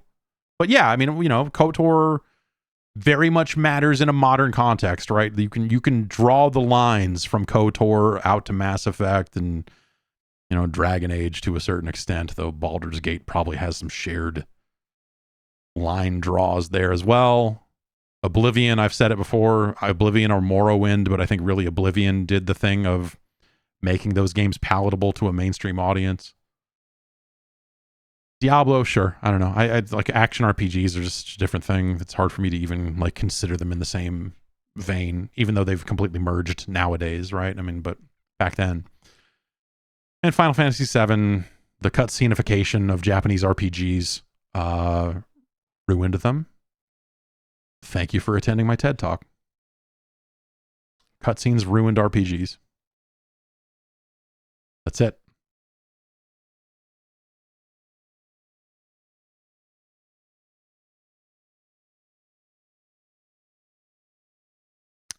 Brody writes in from Lafayette, Indiana, with the question, did Capcom kill the Vita? Okay, yeah, I mean, okay, all right, let's get into it. Why do you think Capcom avoided the Vita and focused their handheld portfolio on the 3DS? Capcom is arguably responsible for a good portion of the PSP's success thanks to Monster Hunter in Japan, but they changed course and put all of their effort into the 3DS when the generation shifted by putting out multiple Monster Hunters, Resident Evils, and even Street Fighter titles. The Vita received only 4 titles from Capcom compared to dozens released on the 3DS, PSP, and even the original DS. Looking into this, I only find vague rumors about trophy support and release windows. What do you think? I think the 3DS outsold. I think the 3DS sold well, and I think that Capcom backed a winner. And you know, once you throw your support behind a winner, it continues to win even more, and so on and so forth. The 3DS, the DS, you know, yeah, and I think that it was just a case of like, Nintendo's handhelds doing extremely well. And I don't know what it was about the early support for the Vita, but like it was not hard to tell even at launch that the Vita there was something very off about it. It did not feel like a viable platform out of the gate. The support was weird. The feature set of like put a SIM card in it and you can do your weird, you know, you load up the Near app and then you can do this, and you know, like that stuff was always a little fucking weird to wrap your mind around. Yeah, proprietary memory, I'm sure that makes that matters as well, but I think just out of the gate launch games for the Vita, not super engaging. There's a case where like that Uncharted game was like technically impressive, but also not really something you want to do. I think Backtouch was not great as a concept. It was great as a concept. I think the execution on Backtouch was a little funky. Like, yeah, the Vita. Yeah, a lot of people are saying that, oh, the Vita was a Persona 4 machine. I mean, a lot of people say it was a Spelunky machine. I think there are a lot of great indie games on the Vita in a way that, like, you compare it to all the great indie games that are now on the Switch. And you go like, oh, yeah, the Vita kind of was in that market first, just less successfully. I think the interface on the Vita with the bubbles and all that stuff, I think it always fucking sucked. I think they should have had a better Lumines game. That Lumines game that shipped on Vita didn't really. It had some ideas with the world. We'll think of the world block, right?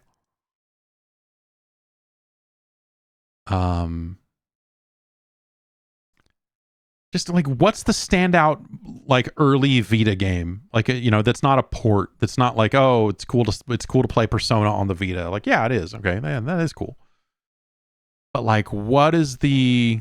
Oh, that fucking Call of Duty game. God, that's right. Yeah, Gravity. Like, people are saying Gravity Rush. Or like Killzone Mercenaries.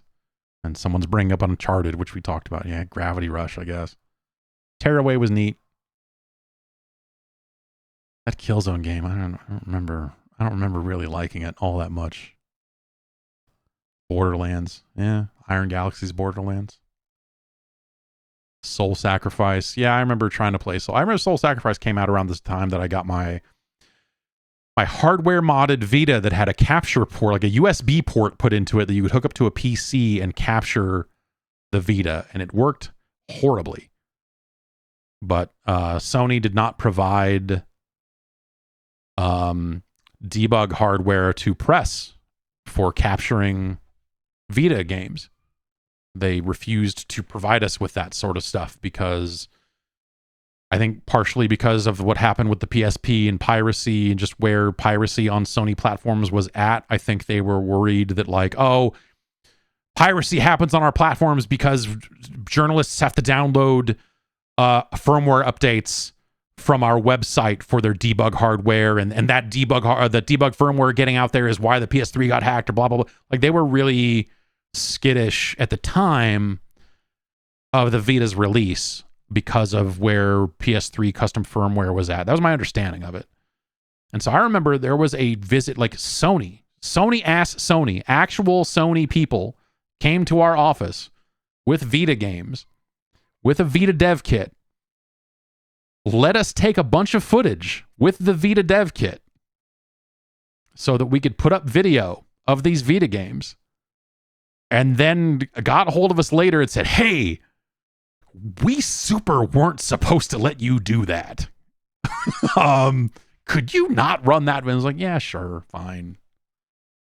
And so even in cases where they were visiting us with a dev kit, they didn't want us capturing footage, presumably because other outlets would complain and go, how come you didn't visit us with a dev kit? How come we can't have this footage? You know, whatever. They don't want to play favorites, right? It is what it is. And so, you know, the Vita, I think from a coverage perspective, which probably factored into the success of the platform to a certain extent, but it led to situations where everyone was moving further and further into video coverage of video games. A novel endeavor, I know. But that was the standard. Like, hey, watch video of this game being played. And that was definitely where we were at with, you know, quick looks and whatever else. And so being in this situation where it's like, here's a platform, you can't cover it. You can write stuff about it, but you can't take any video of these video games. You can't, you know, it's very hard for you to record quick looks of these Vita games. In fact, you cannot do it. Don't do it. We please don't do it. Sony made it damn near impossible for us to cover the Vita in the same way that we covered every other platform. Nintendo gave us capture hardware for 3DS for DS games at the time, I guess. We had a 3DS capture kit at some point as well, but you know, so that's why I eventually had to fucking go to Katsu Kitty and buy a fucking modded Vita that had a USB port in it, and then try to. I remember Ollie Ollie was the first Vita game that I was trying to run on that thing. And there was a weird capture software that you had to run. You had to plug it in USB to the computer. And then there were drivers you had to fucking install, and it was fucked. The video signal was interlaced and broken, and there were like multiple bit rates you could set it to. The top bit rate would have been acceptable for us to capture footage from. And that made it like flicker on and off in a way that was unusable. Like I ended up trying to use it a couple of times. It would be different game to game on top of that. And so it was just fucked. Like covering the Vita was fucked. And I don't know, you know, I'm not as fucking, you know, I'm not so like, and because we couldn't cover it, the system, you know, it's nothing that fucking cut and dry or whatever, right? But it was a situation where no one could really cover the platform very well because of this video problem. But then also the games weren't fucking great. I mean, you know, it eventually settled into a great groove with indie stuff. And I understand why people who say they like the Vita like it because of games like Persona, because of games like Spelunky, because it was a relatively good form factor. It was okay to hold in the hand. I think the back touch sucked. I think games that relied on it were hit and miss, right? Tearaway was good. I love Frobisher Says. But by and large, the Vita was not getting big games. Sony did not feel devoted to the Vita. It did not feel at any point in the Vita's lifespan that Sony was taking its real dev teams. It's like, hey, Naughty Dog is going to do this and that, like it did not feel like they were devoting meaningful resources to a Vita development at any point in its lifespan. So like out of the gate, it felt like a secondary afterthought sort of device. And so it's like it's all funny to like go like, oh, the Vita, I love the Vita. Like it's really funny when the people try to like maintain that narrative in this day and age. But like Sony didn't love the Vita. If they had, maybe things would have gone differently. And so the software development was lacking. The Vita TV came way too late and came with a whitelist, and you couldn't run all the games on it because they chose to do all the back touch and everything else. So it's like, well, if a game requires back touch, you can't really easily play it with a fucking PlayStation controller, and so you're fucked. And the Vita, yeah, the Vita felt like an afterthought for everyone involved. I remember driving down to Sony to pick up our Vitas from them, and then getting it and putting the SIM card in it for Nier, and then trying to drive around and go like, what do I do with this thing? It's got this whole location-based app thing. What am I supposed to do with it? And it never made sense what that thing was ever for. Like, why would you put a SIM card into a Vita? Why would you, like, there was no online play of notes. There was no, like, why would you need a Vita to be on a cellular network? You could receive text messages, right? Sort of. It was just fucked. Meanwhile, Street Pass was like a fun, silly experience that everyone had a good time with. Over on the 3DS side, it was just like the weird features on the 3DS seemed like fun, novel little hits, And yeah, I don't know. The Vita felt like it was fucked at birth, and FAB, as they say. And so I don't think Capcom, if Capcom threw its full support behind the Vita, would things have gone differently? Maybe, but not that differently, because I don't think that Sony, I don't think that Sony ever got behind the Vita, ever. The most Sony ever got behind the Vita was Gio Corsi hashtag building the list and trying to fucking sign third-party games for Vita. Like, the third-party push for Vita was better than anything first party ever fucking had to do with it. Ever. So yeah, I don't know, man. It's silly. So that's why, when like, and now they're doing this streaming device. And it's like, okay. And some people are probably like, Sony handheld is back. Like, no, it's not. It's a streaming device. It's not even the same thing. Like, maybe if you're lucky, it runs Android and you can install RetroArch on it or something like that. But like, no, if it's just some closed down remote play thing, who cares? Who cares?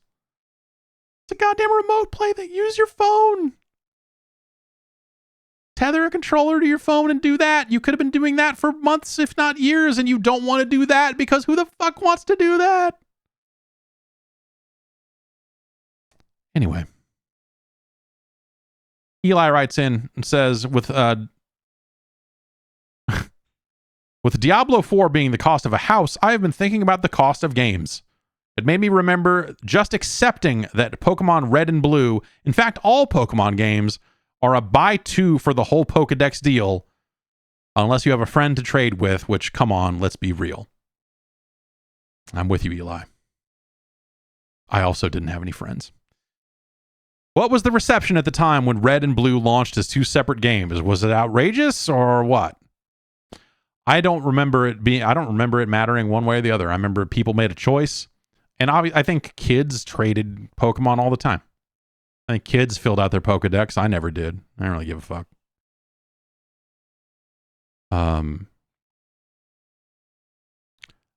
I remember being a little more outraged when it started to spread to other franchises, when other franchises thought they could get away with it. because it felt artificial there. Red and blue felt like, oh, well, that's a neat idea, and I don't know, like as long as kids are trading, then it's fine. And kids did trade. Adults didn't, because I didn't know.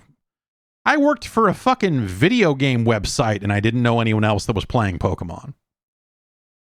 It was fucking me. And I don't even think I reviewed those games. Maybe we had a freelancer do it or something, but I forget who reviewed Pokemon Red and Blue for us. But I didn't know anyone that cared about catching them all. I was playing Red. I played Red. That's the only choice. I played Red. I played Gold. I played a little Yellow. Peter Bartholow reviewed it. That checks out. Yeah. I wonder if we had him review the Japanese version or something like that. We might have.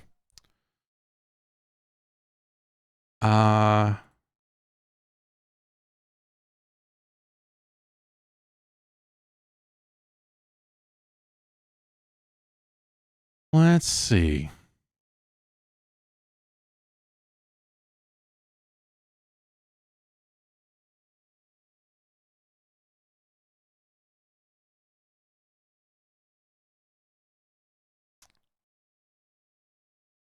I'm looking for some more emails here right now.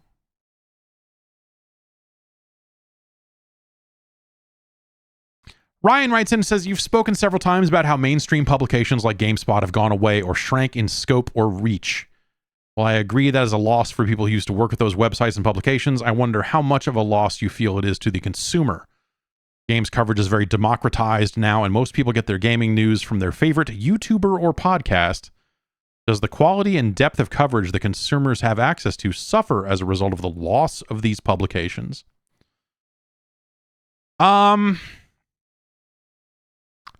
So I think the difference is like getting your gaming news from your favorite YouTuber.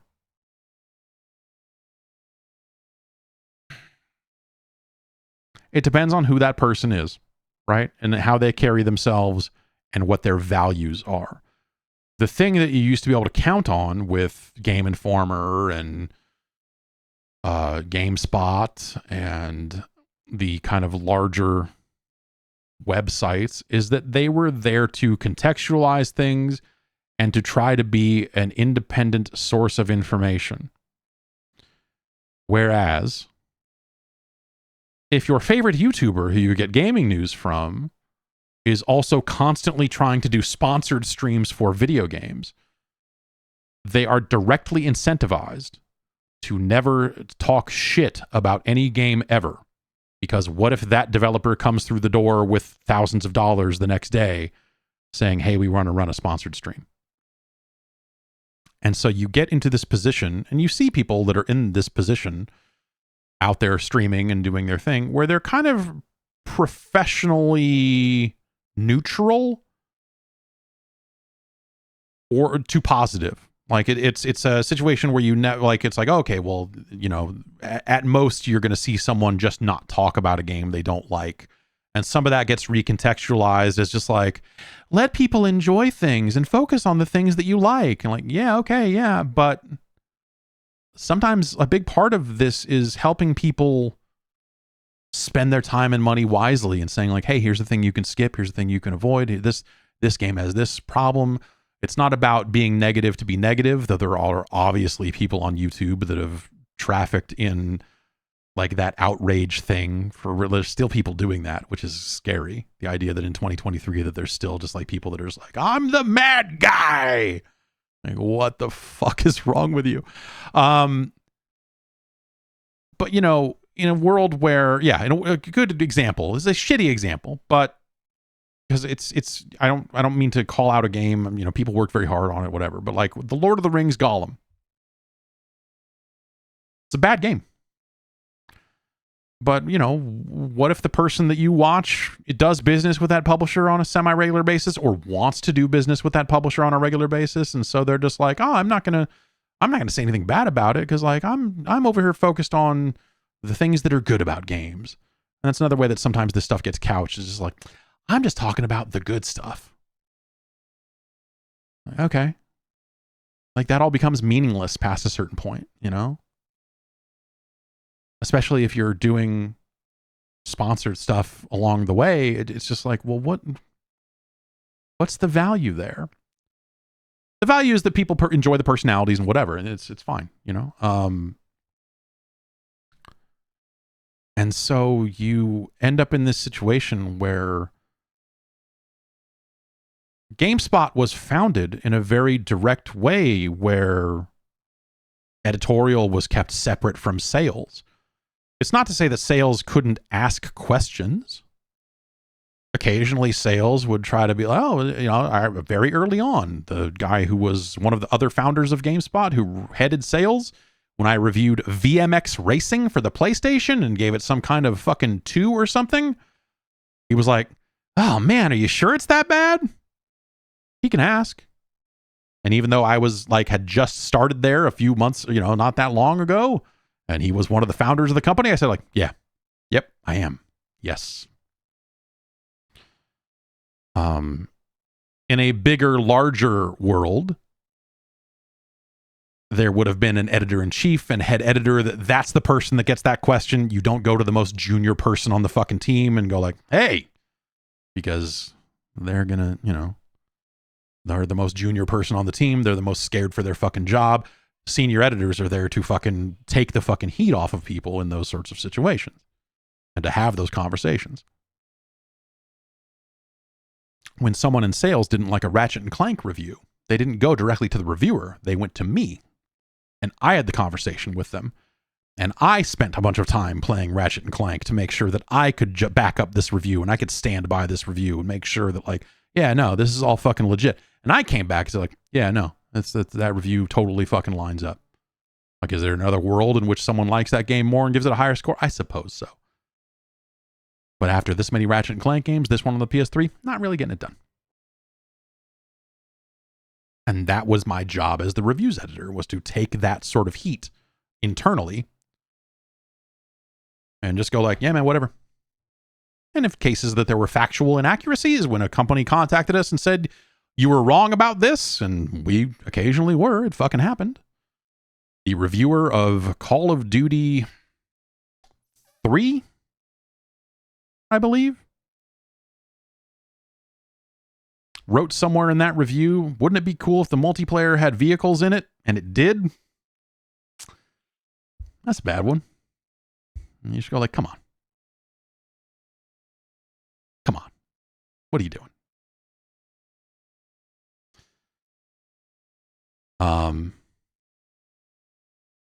I had a situation where I was reviewing Need for Speed Most Wanted for Xbox 360, but there were also versions on older consoles, and I ran the same text in both places by mistake, even though the older version did not have any online multiplayer.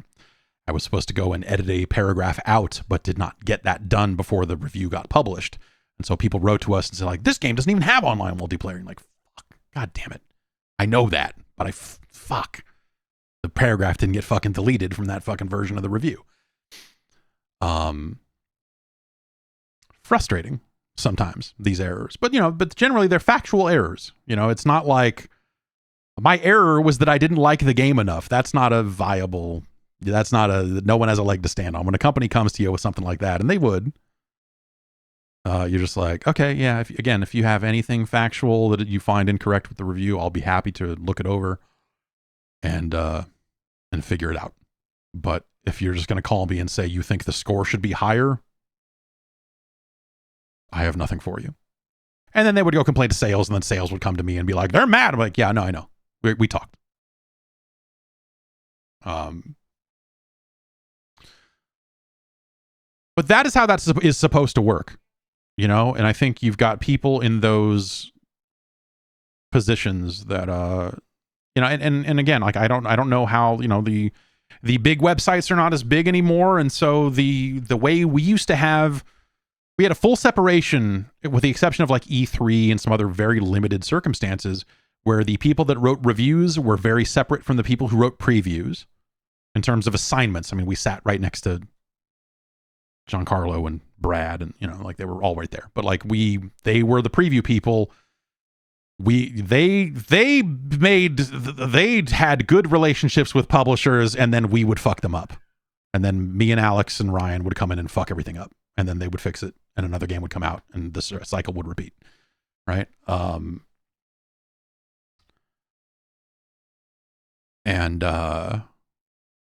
That's the stuff you can do when you have a very big team. You can afford to draw those lines and have that separation. And it's really, I don't think anyone has the team. There's so many more games coming out these days, and the more important thing is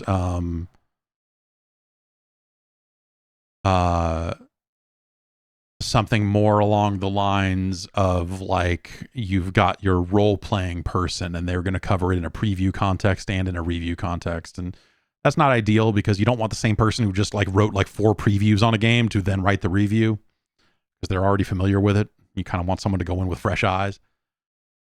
But everything's different now, right? Everyone plays betas, everyone play, all the pre-order betas, like, people just generally get more access to unreleased games now than they used to. And, it kind of is what it is. But I guess like that's the thing is I think that,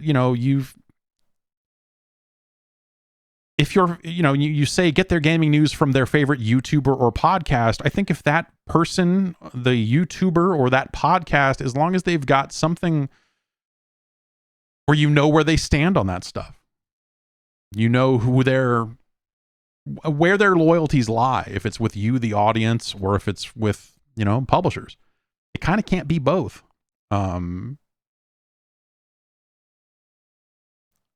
And so I think that the idea of people getting their gaming news from those sorts of situations is sometimes a little weird, but there are a lot of different types of people out there doing a lot of different types of things.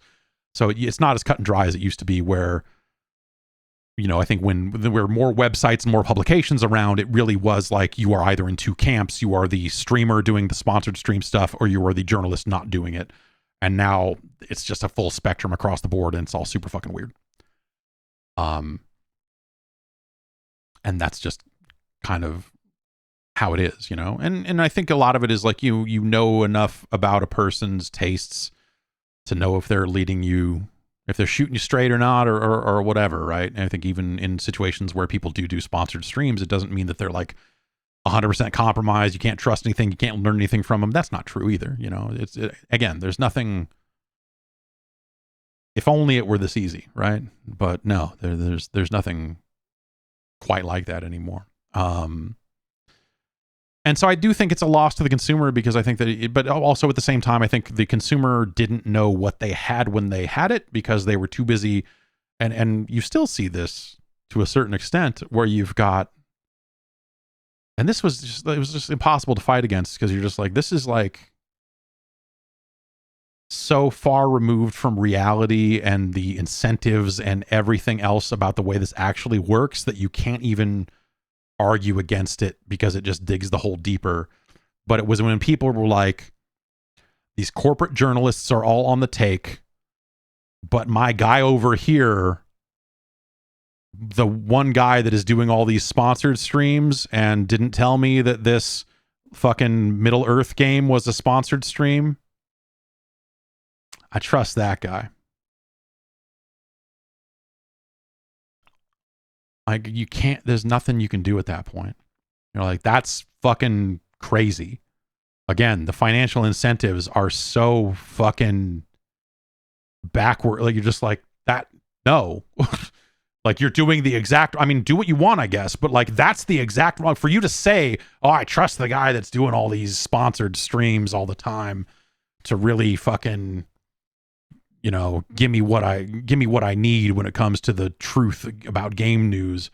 These shills at GameSpot and IGN, these game trailers, scumbags, whatever. It's just like I don't even, like, we have lines drawn deliberately to try to fucking keep this shit as separate as possible. The idea that I was fired and then a bunch of people left afterwards only proved that to me that the staff, the editorial staff of GameSpot was of fucking sound mind and trying to do right by an audience. And when they saw that this place was not going to allow them to do that anymore, they left. But no, yes, the Microsoft is paying me to give a low review to Super Mario Sunshine. Clearly, you've got it all figured out. You've really fucking nailed it. You're dialed in a way. You get it. You understand, man. You read between the lines. You did your own research. And there's a lot about these vaccines that they're not telling you. Fucking Jesus. So, yes, I do think that like there's and this is something that you don't really see a lot of now because of the way this information gets out, because the way game information gets out there directly from publishers. And some people love that. You know, like you saw something like that was something, you see that mentality on Reddit a lot. When people are like, why would I go look at fucking any of these fucking so-called game journalists when I can just go right to EA and watch the truth? It's like, yeah, man, you figured it out. You've absolutely, yeah, exactly, man. EA is a totally neutral party in this. They have no financial interest in getting you to buy the game. They just want to fucking get the facts out there. I make up my own mind, man. And everything EA said about Anthem, it sounds real good. Fuck you. It's just embarrassing. It's so like an embarrassing like fucking lack of fucking logic to this stuff. Like the people on the games are games, or you know, like like even the main subreddits about video games, you just see that mentality. You're like, you are impossible. You're impossible to fucking reach. If that's your fucking attitude, then you're so far fucking broken. But that's increasingly an attitude across, you know, that's the same mentality where you see people going like, I can't believe that these motherfuckers at Kotaku would dare to leak this information before Nintendo could announce it themselves.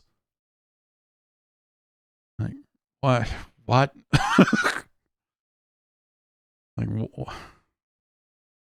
they're reporting on a retail leak that happened. Like they're just reporting on a thing. I don't like, why are we mad? Like, yes, I can't believe I was not allowed the joy and surprise of watching this Nintendo Direct for myself.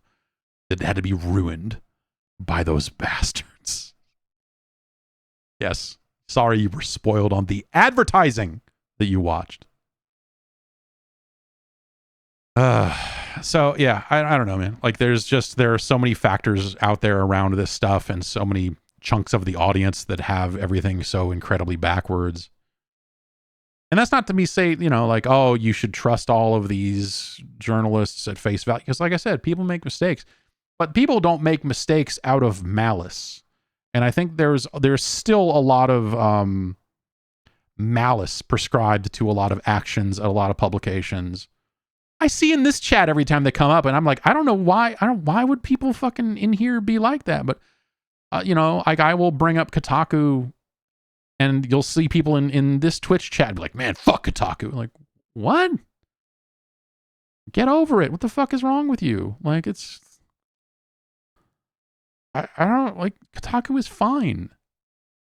They don't report on the nitty-gritty of games and release dates and all the other stuff that the way they used to. I think they've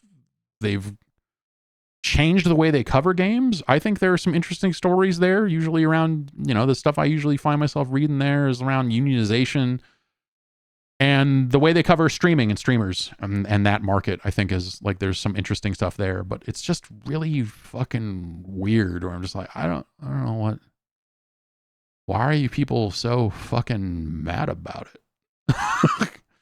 What are you even mad about?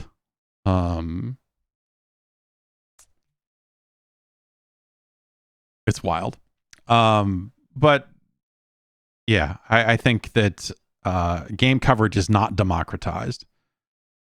Ryan here says game coverage is very democratized now, and most people get the gaming news from a favorite YouTuber or podcast. Like, no, it is doled out directly by publishers without opportunities for interviews because they just put it out on a live stream.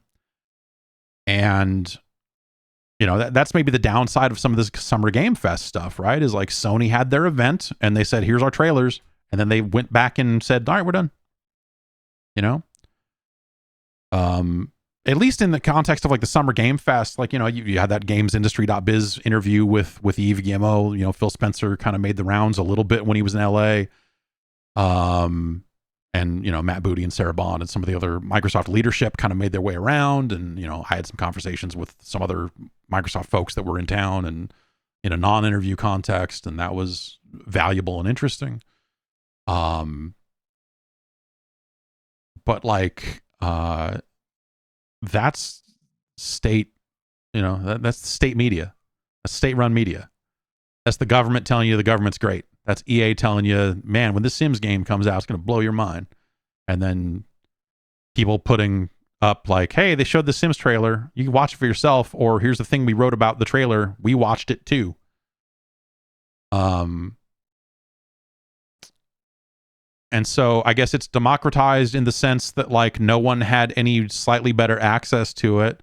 But that also means that there's less opportunity to get into the nitty gritty of it and have a larger conversation about a thing. You know, if Marathon had been announced at E3, you probably would have had 3 days of people meeting with Bungie and interviewing Bungie people and seeing a Bungie presentation that went into more detail and a little more depth. And then, so you would have articles and interviews and other videos that would have a little more depth to them. And so now instead we have nothing. We have a blog that they put out. We have an ARG that they started. And when that was finished, they released a documentary. And then they put up a blog post about their idea of the extraction shooter. And that's mostly it. Unless there's, you know, maybe there was another interview that I didn't see. But like, that's gone from a lot of game coverage now. And that's something you lose with the loss of E3, but also a loss of a lot of the different events and a lot of, you know, the way that video game events used to happen and be covered. And, you know, it would offer those opportunities. And a lot of those interviews back in the day, we did a lot of fucking really bad interviews. We did a lot of interviews that like we knew no one was going to watch. You're like, hey, this Dragon Ball game's coming out for Game Boy Advance. Let's interview the producer on it. And they're just going to reiterate the bullet points that are in the sell sheet, that are in the thing you already wrote up. They're not going to have any additional context. They're not going to get into any of the hows and whys about the game being made. They're, in a lot of cases, they're the US producer on a Japanese developed product. So they even have like an even further removed view of the game. And so they just don't have, that's not to say that they're not interesting people with a story to tell, but the story that they would be interesting to tell is not about that game. And so we had a policy for a while when we would go to events, we would try to interview every single person there. And that led to a lot of interviews that would get views in the hundreds instead of the thousands or hundreds of thousands, you know? Because there were 3 games at that event that people maybe cared about, but there were 20 games there because Atari had a massive portfolio, or, you know, or any, whatever publisher it was, right? You know, it was just crazy. So, you know, that's all, some of that is gone now. And, you know, I think even the larger sites like GameSpot went through a phase. This is when I was still there where, you know, so many games were coming out that they couldn't do stuff like that anymore. And at first, I think a lot of the publishers were fucking mad about it. They're like, wait a minute, you cover everything. You're like, yeah, well, we don't have the fucking resources to fucking do that anymore. Between games coming out and no one watching it and others, like, you got to fucking make calls somewhere. You know, IGN is very choosy about the sorts of games it covers these days, because you have to be. Even with the biggest staffs in the world, I'm assuming that IGN has the largest staff of any outlet out there. I don't actually know who has what these days, but even the largest staffs out there can't cover everything. And so, you know, I think traditional games media, the shrinking of it, you've lost a lot of depth for smaller games. Smaller games used to be covered a little bit more deeply than they are now. Now, I think you have a lot of cases, and then indie developers feel this a lot. They feel the squeeze on this a lot, where it's like, oh man, it's impossible for me to get coverage of my game. It's like, well, you almost have to get out there and create buzz about your game first before anyone will cover it. But the way to get buzz is to have someone cover it. In some cases, you know, whether it's a streamer or whether it's a whatever, but it's really hard for indie devs to break through and get coverage, because people need a hook, especially at that level where there's an editor at IGN probably has like 40 different things they could cover at a given time. And who knows how they pick. They may literally look at numbers. I have to go soon, so the show's running a little long, but one last story here. We bought game rankings. This is before we bought Metacritic. We bought game rankings, and the head of game rankings came in and very quickly became like the head of engineering and the kind of right-hand man at GameSpot. And he built a thing as they were building Tracks, which was a marketing tracker and all of this other stuff. They wanted to establish tiers for games based on traffic they would get. And, you know, there's like an algorithm basically that would say, this is an S tier game. That means it needs to have 8 screenshots, 3 videos, 2 previews, this, that. But a B tier game maybe only needs to have 5 screenshots and 1 preview and a review. And then a C tier game maybe doesn't even get it, just a review, just has a review.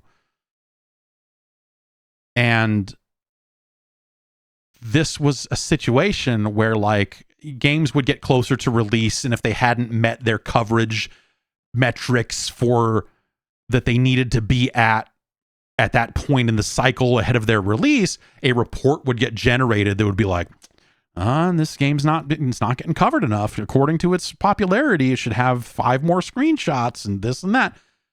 And every time it would come up, I would just fucking laugh and be like, that's not how this fucking works, man. But you know, he had the backing of the people that were running the division, and it was like it almost became kind of codified. It was something that we looked at, you know, and I looked at and go like, oh yeah, well, no, that's right. I guess we don't have enough screenshots of fucking this thing, huh? All right, call them and get some screenshots. They don't have any? Hey, guess what? They don't have any. You built this list without any consideration about how game coverage actually works. So they don't have any. And it was this insane attempt to apply an algorithm to the way we covered games at a time when it didn't really need it. But because of the other things they were trying to build around that, it was something they felt they needed. And it was just kind of gross. I don't know. Like, I understand why it happened. It's the sort of thing you just look at it and go like, yeah, I guess. I don't know. Like, the numbers would indicate that we should have more coverage of this game. That's not bad data to have. But to try to break it down into like, there should be at least 2 more gameplay videos and also 3 more screenshots and whatever else, you're just like, this is stupid. This is now stupid. This is like backwards. This is not how this is supposed to work. And so I don't know. I wonder if that mentality still exists at any publications, if they're just like, oh, we're not even going to cover this game because there's not enough social media buzz. Like, there's all sorts of data they could be pulling in to try to determine if an indie game is worth covering. Like, if we cover this, will it do traffic? And so an editor that believes in a game that is from a new developer and it doesn't have a lot of buzz, the upward battle that they would have to fight to get a game covered against the other hundreds of choices that could be made that may in some cases be like, oh, it's the next game from the developer of this, so that'll traffic because of this, or that's our way into it, or, you know, whatever else. Like, it's a fucking disaster out there. And I wonder how data driven some of those choices are. I don't really know. But that was something that they definitely tried to do to us at one point. It was just like, hilarious. No one ever really came to me angry about the list. It was more just like, we're going to build the list and see how it goes. And then someone would occasionally tap the sign a little bit and I'd be like, okay, yeah. Sure, man. And then they all left. Like that whole crew eventually left for Yahoo. And so all those people were gone. And honestly, them leaving is what set up the scenario of management that was in place that got me fired. You know, it's like you get a whole bunch of new people in there that have no idea what they're doing, and shit happens. Recurring theme. You get people in these management positions that have no fucking idea what they're looking at. Sometimes they make bad choices. I don't know. I'm gonna go. That's it for the show. Thanks everybody for sticking around and listening. I don't even know what the fuck we were talking about. So anyway, yeah, I think that it is a loss to the consumer, even if they don't feel it. I think that the way gaming journalism and the way that coverage has changed over the years leaves us all worse off in terms of knowing things about games. I think that all of that stuff could be better. But no one has the staff to do it. Everyone's doing their fucking best. You know, we'll do what makes sense. That's all anyone can do, right? Have a good one. I'll be back tomorrow to stream some video games. And then I don't think we might not do a Friday stream. I got to check. I got a weird weekend ahead of me. My wife's going to go out of town, and so I'm going to be alone with the kids. She's going to go try to relax for a little bit because she doesn't get to ever do that. Hopefully that'll be nice for her. So I'm going to, feed the kids and put them to bed. And it's peace on the kids. We'll see how it all goes. Anyway, I'll be back tomorrow. We'll do some streaming. We'll do some stuff. I don't know what. We'll figure something out. Have a good one. We'll see you soon.